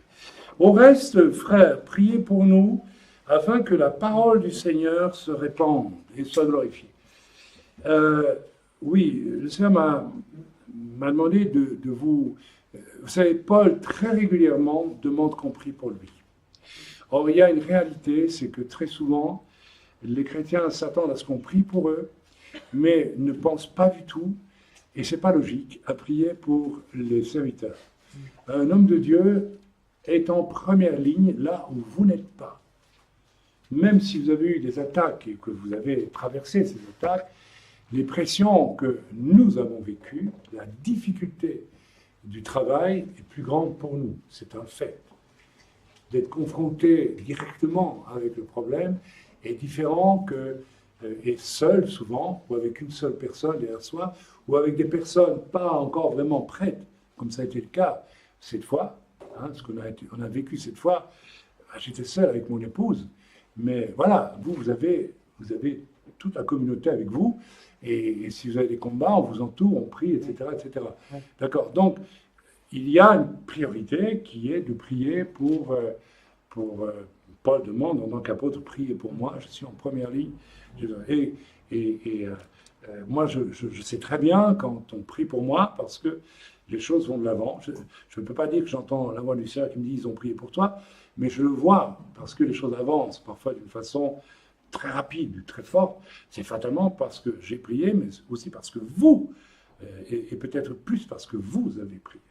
Donc, n'oubliez pas de garder cette idée de prier. Et comme je vous l'ai dit tantôt, moi, je dois prier pour vous. Et voilà. Afin que la parole du Seigneur, il dit, priez pour nous, les apôtres, afin que la parole du Seigneur se répande et soit glorifiée comme elle l'est chez vous. Alors, c'est très simple. J'enseigne beaucoup sur la Reine du Ciel, le séminaire. J'ai 20 séminaires. Et on a reçu hier qu'on allait les redonner ici en Suisse. On a reçu ça à la réunion de prière. Donc, vous connaissez ces enseignements. Et donc, ils sont basés sur la parole de Dieu. Eh bien, donc, priez pour moi pour que, tout simplement, je puisse continuer à répandre la parole du Seigneur et qu'elle soit glorifiée comme elle l'est chez vous. Ces séminaires-là, ces enseignements-là, vous les avez tous eus, la plupart d'entre vous. Eh bien, il faut que je puisse les donner ailleurs. Je crois que c'est Benoît qui m'a demandé hier, mais pourquoi est-ce que toi, tu dois aller là? J'ai dit, parce que le Seigneur m'a choisi pour y aller. Hein. Et puis, c'est logique. Voilà. Le Seigneur connaît le problème qui est là-bas, il sait que j'ai des clés, il m'envoie là-bas. C'est logique. Il en envoie d'autres ailleurs, hein, dans le monde. Il faut bien se mettre dans l'esprit, une fois pour toutes, que les ministères ne sont pas faits pour rester dans une église ad vitam. Un ministère, ça bouge. C'est fait pour bouger. Ça, il faut l'intégrer. Hein, ça a été enseigné. Peut-être que Benoît et Jeanne-Marie n'ont pas eu cet enseignement sur les 5 ministères aussi, vous avez su. Donc ça, il faut que vous le gardiez, hein, ça ne changera pas. Hein.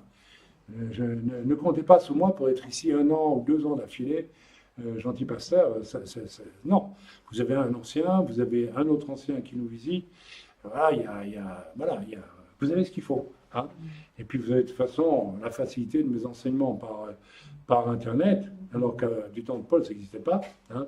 Donc, vous savez, c'est fou ce qu'il devait être fort à l'époque, parce qu'il n'avait pas le 10e de ce que nous avons comme il n'avait même pas le Nouveau Testament. Hein. Rendez-vous compte, il y avait quelque chose. Voilà, et afin que nous soyons délivrés des hommes méchants et pervers, car tous n'ont pas la foi.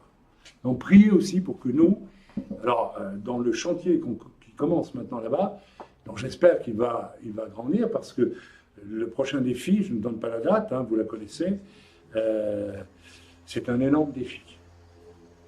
Et donc nous aurons fatalement aussi en face de nous des hommes méchants et pervers.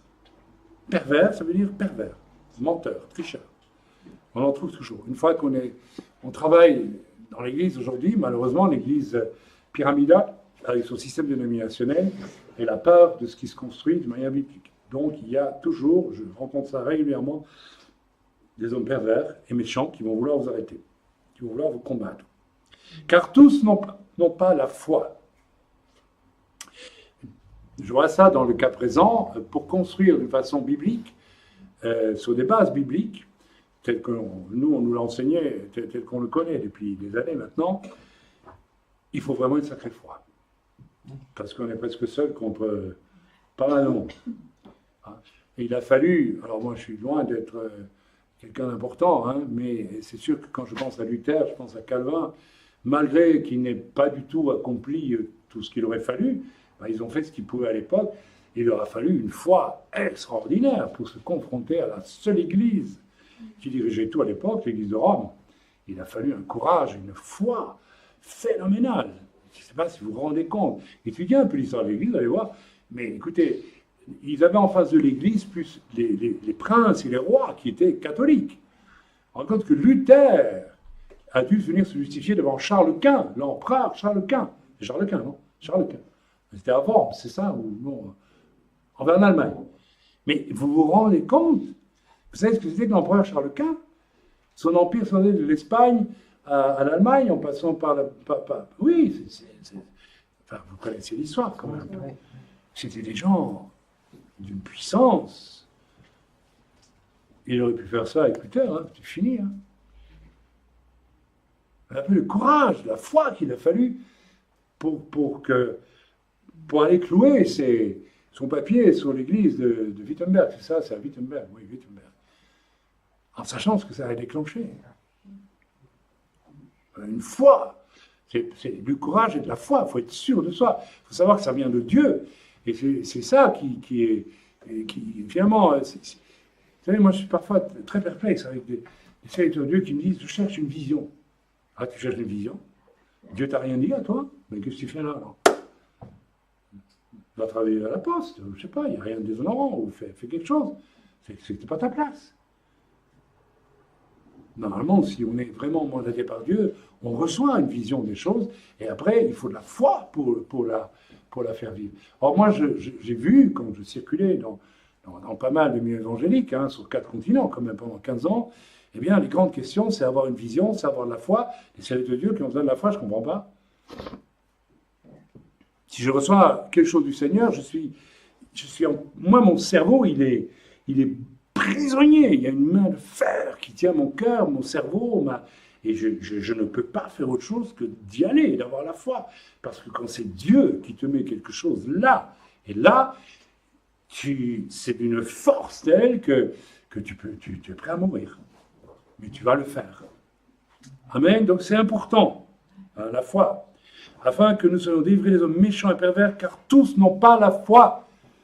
Beaucoup d'hommes qui disent être chrétiens ou même serviteurs n'ont pas la foi. Ils ont une foi charnelle, humaine, mais pas une foi, pas la vraie foi, qui est ce wagon qui s'accroche à la locomotive de la vision que Dieu a donnée. Dieu donne une vision, c'est une locomotive. La foi, c'est après, vous savez, comme des vieilles machines à vapeur, il y avait du charbon. Hein. La foi, bien, c'est le truc que vous accrochez à la locomotive et avec le charbon. Et allez, hop, on met le charbon dans la chaudière et alors ça brûle et ça avance. Une image. Pas mal. Bien trouvé. Hein. On va la garder, celle-là. La foi est une ferme affirmance des choses qu'on espère. Moi, je dis la foi, c'est un charbon qu'on met dans la chaudière. Voilà. De la locomotive. C'est le projet de Dieu. Bon, c'est valable. Hein. Ok, on continue. Nous avons à votre égard cette confiance dans le Seigneur que vous faites et que vous ferez les choses que nous recommandons. Que le Seigneur dirige vos cœurs vers l'amour de Dieu et vers la patience de Christ. Ah, la patience. Que le Seigneur vous conduise vers la patience de Christ.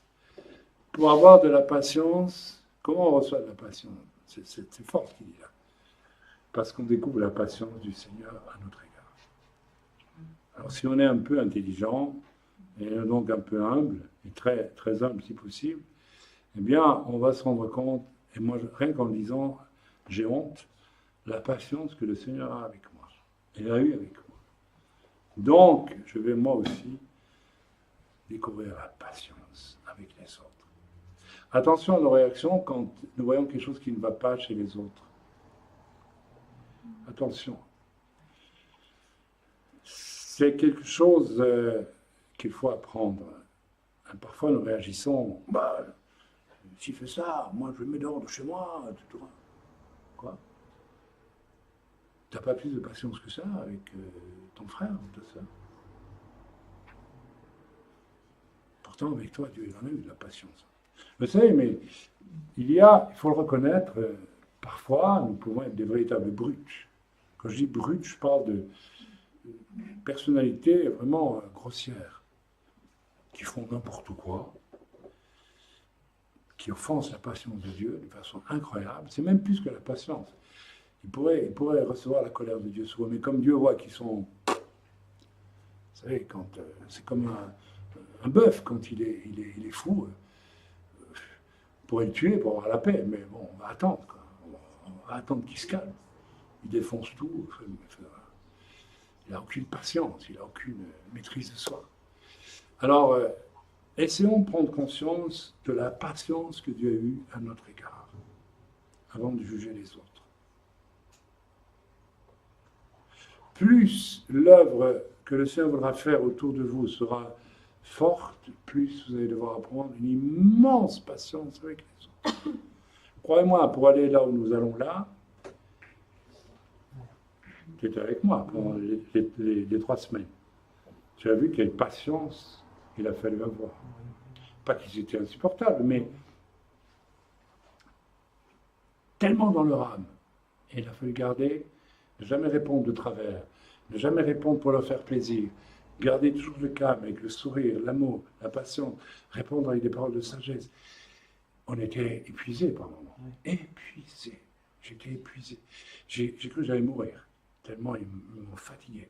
D'accord? Mais la patience. J'insiste là-dessus, s'il vous plaît. Entre nous, usons de patience. Je n'ai pas dit de paresse ou de fatalisme.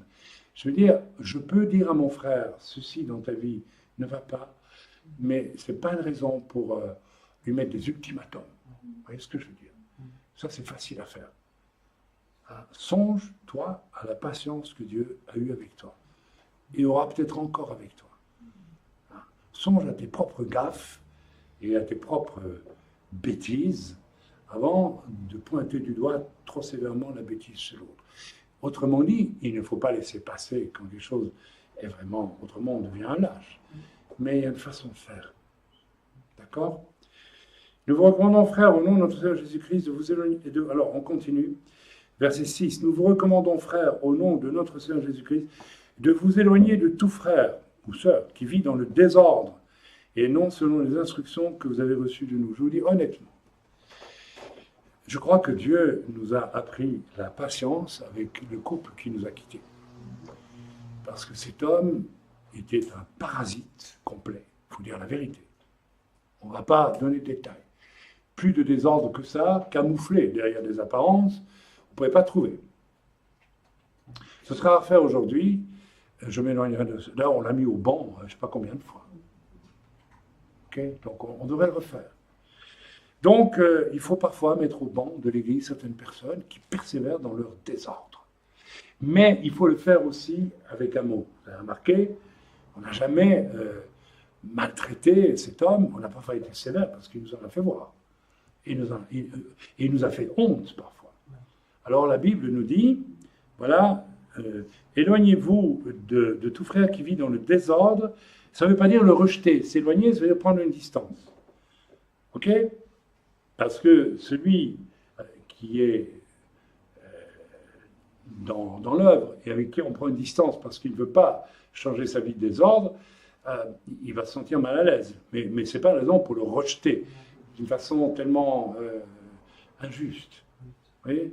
En oubliant que Dieu était patient avec nous aussi. Donc, il faut avoir cette... En fait, il faut continuer à aimer la personne, tout en lui disant, écoute, on n'est pas d'accord. Hein. Voilà.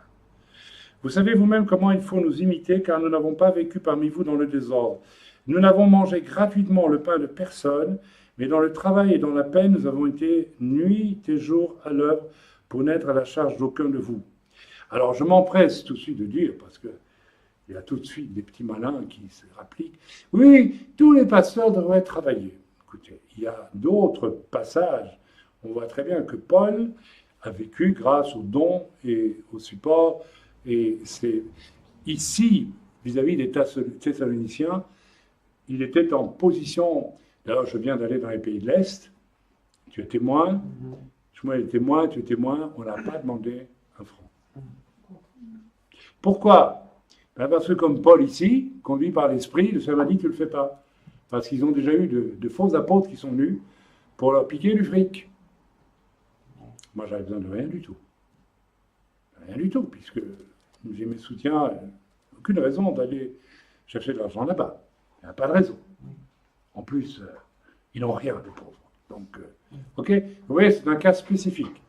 Et je crois qu'en retournant, je ne demanderai toujours rien. On m'a demandé, hein, si je reviens prêcher dans telle église, que c'était condition de vie, je n'en ai aucune. Dieu m'a dit, rien. Je ne vous demande rien du tout.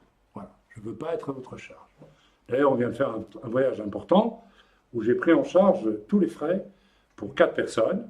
Hein. Alors, c'est moins cher que chez nous, mais je l'ai fait. Parce que Dieu m'a dit, tu dois le faire.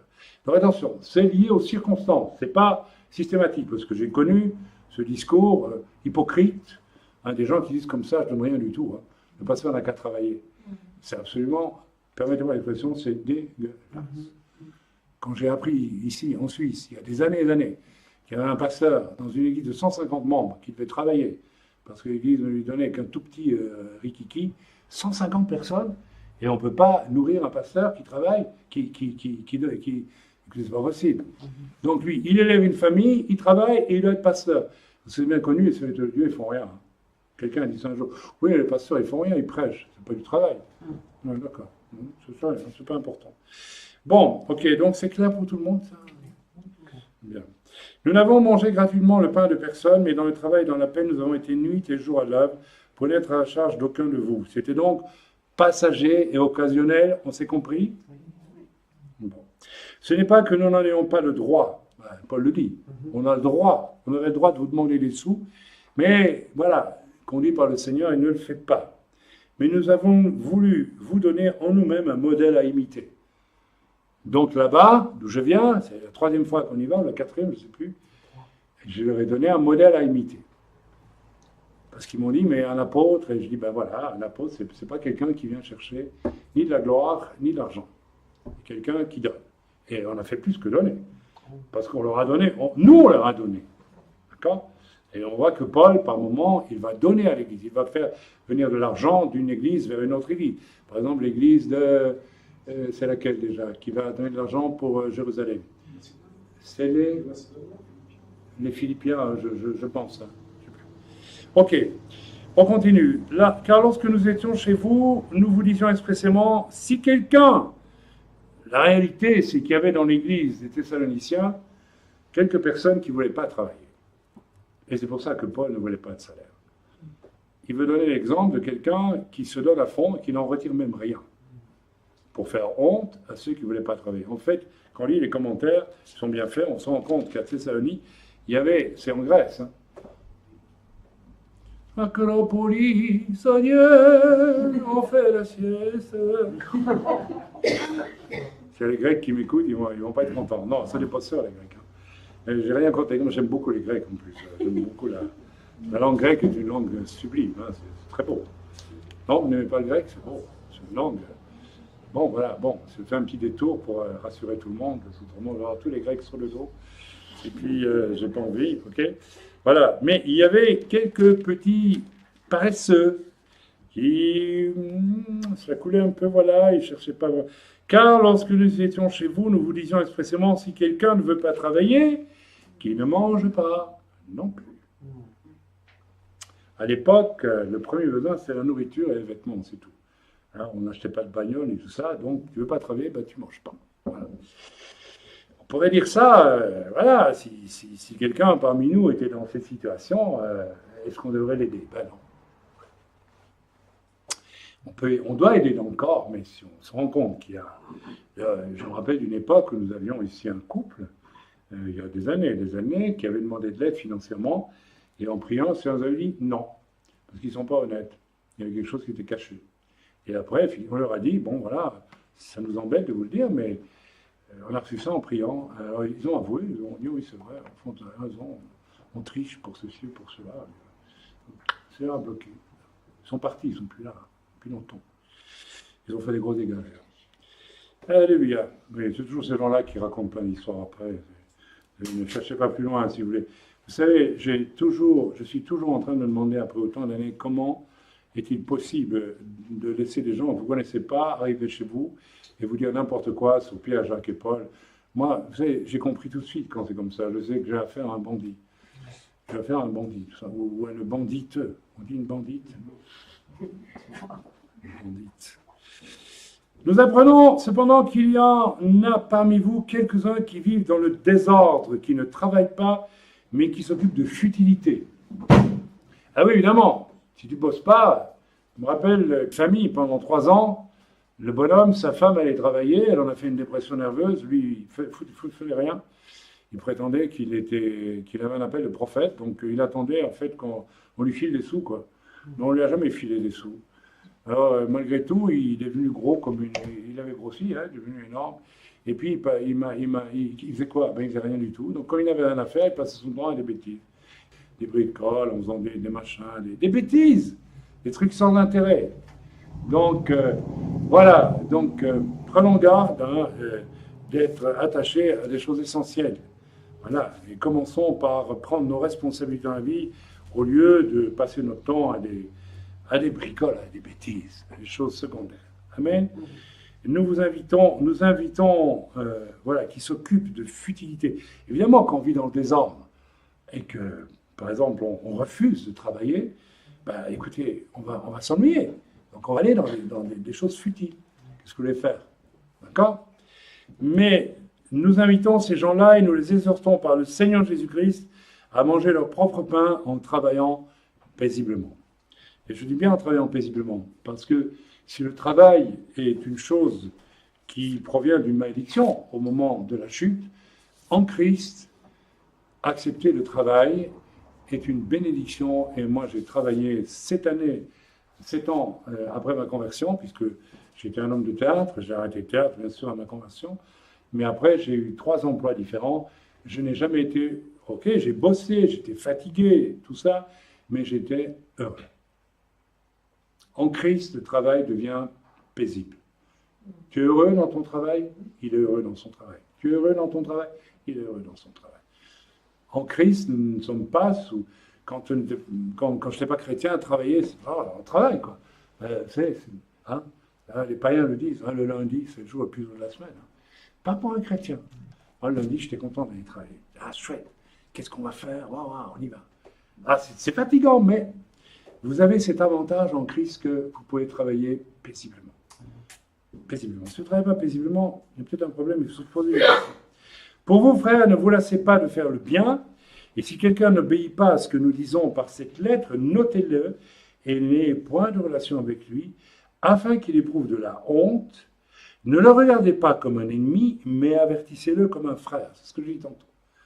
Donc si quelqu'un, il y a un nouveau converti qui vient, hein, par exemple le jeune qui s'est converti, et puis je sais pas moi, peut-être qu'il a vécu sans bosser des années, et puis il est un peu, il faudra le redresser, quoi. Hein. Donc, mais il faut le faire avec amour.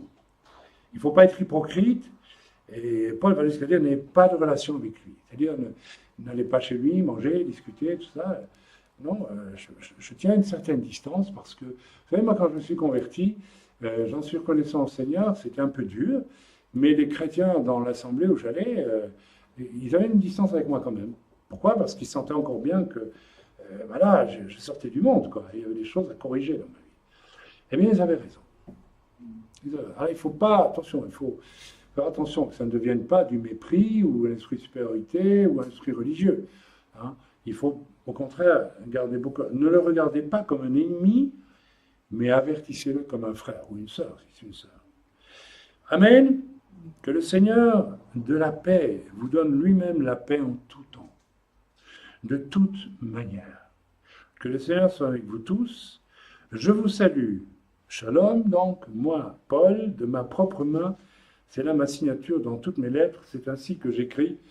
Que la grâce de notre Seigneur Jésus-Christ soit avec vous tous. Voilà, le message est donné. Vous voyez, aujourd'hui, j'ai fait simple, hein, sauf le début où j'ai un petit peu développé toute la problématique de la reine du ciel, Jézabel, de la femme. Donc, je rappelle, mes sœurs, dans le prochain séminaire sur le coup que je donnerai, je vais mettre beaucoup l'accent sur cette position que le diable a invité la femme de prendre, c'est-à-dire la place de Dieu. En prenant la place de l'homme, elle a pris la place de Dieu aussi. Vous comprenez ce que je suis en train de dire? Ça va très loin. Et l'homme, en démissionnant, a fait une faute encore aussi grave. Parce que laisser prendre, ça revient, c'est comme si Dieu avait laissé à Satan de prendre la place de Dieu. C'est ce que nous avons fait, nous les hommes. On a laissé la femme prendre la place de Dieu. Et notre place. Ouais, c'est incroyable. Donc, messieurs, il faut vous lever, là. Je n'ai pas dit qu'il fallait devenir dominateur, méchant, ni, etc., etc., avec vos femmes. Ok, c'est bien d'avoir été démissionnaire, si en plus il faut devenir un tyran. Non, non, mais responsable. Il faut reprendre votre place, mes frères. C'est grave, c'est très grave la chute. Ce n'est pas une petite affaire. Et celui qui revient, il a sa place. Ok, il a été l'homme, le seul homme qui a su garder sa place en tant qu'homme. Fils de Dieu, homme. D'accord? Et sa mère, terrestre, a été le modèle de la femme qui a complètement échappé à cette rébellion, à ce besoin d'être au centre des choses. Vous savez, maintenant, quand je rencontre des sœurs, je vais faire attention si elles accordent l'importance à leur personne ou pas. On voit tout de suite. Hein.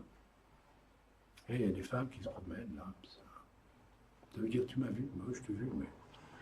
Vous savez, parfois, je suis dans certains endroits, puis je vois les femmes qui me regardent, moi je passe exactement à 5 mètres à côté. Je fais exprès pour leur montrer, tu ne m'intéresses pas. Tu leur rends l'humilité. Tu te prends pour qui? T'es quoi? T'es juste une sotte vaniteuse, tu ne vois pas, tu dois te regarder. Avoir tes grimaces. Non, mes amis, c'est pas ça la femme biblique. Marie, c'est une femme humble, elle était magnifique. Elle était belle. Vous savez, une femme biblique devient belle. Elle ne cherche pas la beauté qui attire les regards. Elle est belle. Et on fait la différence entre une femme biblique et une femme pas biblique. Et les pas bibliques, hein, faut qu'on leur apprenne l'humilité. Ouais, c'est important. Très, très important. Et les hommes qui sont des faibles, moi, si j'étais une femme, je leur mets mon pied dans le derrière. Il me tape à honte d'être comme ça, non? Tu vas te réveiller. Non, mais tu sais que je te méprise quand je te vois comme ça. T'es un homme, toi? Il faut se réveiller, les amis. Il faut se réveiller, là. C'est une question de dignité. Vous savez que Dieu nous a créés dignes. Il n'a pas créé pour être des je sais pas trop quoi. Tout ce cirque qu'on voit autour de nous. Regardez toutes ces femmes du monde. Dès qu'elles ont un joli petit nez, des jolis yeux, deviennent des... Mais c'est quoi? Elles se prennent pour Dieu. Il y a des femmes, on n'oserait même pas... Moi, j'ai jamais courtisé de femmes. Donc, Mais on se demande parfois si on devait les courtiser, comment on les courtise?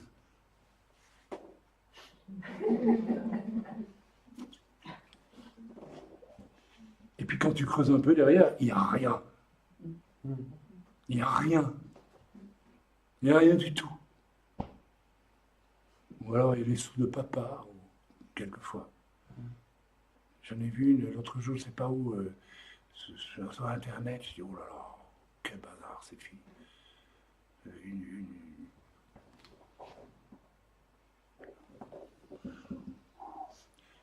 Merci ma chère épouse. Merci mes chères sœurs d'être comme vous êtes. Ça me touche tellement. Merci Milena. Merci à sa maman. Merci à toutes. Non, c'est tellement important, tellement important. On a un combat, il faut prier pour deux choses. Prier pour moi, prier pour le travail qu'on fait là-bas, prier contre l'esprit de Jézabel. Il faut absolument qu'on rentre dans un combat aujourd'hui pour qu'il soit chassé de l'Église. Mais alors là, chassé. Parce que malheureusement, quand Jézabel est vraiment Jézabel, l'espérance maman. Ah, quoi que c'est pas vrai. J'ai prêché un jour le séminaire en Normandie, je me rappelle, et il y avait une immense Jézabel dans l'église, mais on la voyait à des kilomètres. Hein. Elle s'est repentie. Donc c'est possible, mais c'est pas facile. C'est pas facile avec Jézabel. Et avec Akab, quand un Akab est un véritable Akab, alors priez pour que, dès qu'on refera le séminaire sur le couple ici, on va le refaire. Hein. Il faudra préparer ça dans la prière. Vraiment préparer dans la prière. Parce que si c'est pas préparé dans la prière, les gens ne sont pas, vous voyez, ça reste superficiel. Les gens comprennent, mais ça ne descend pas dans le cœur. Il faut que ça descende dans le cœur. On en reste là pour ce matin. Soyez bénis dans le nom du Seigneur Yeshua. Et puis on va peut-être, vous allez prendre un temps de prière, nous allons manger. Voilà. Amen.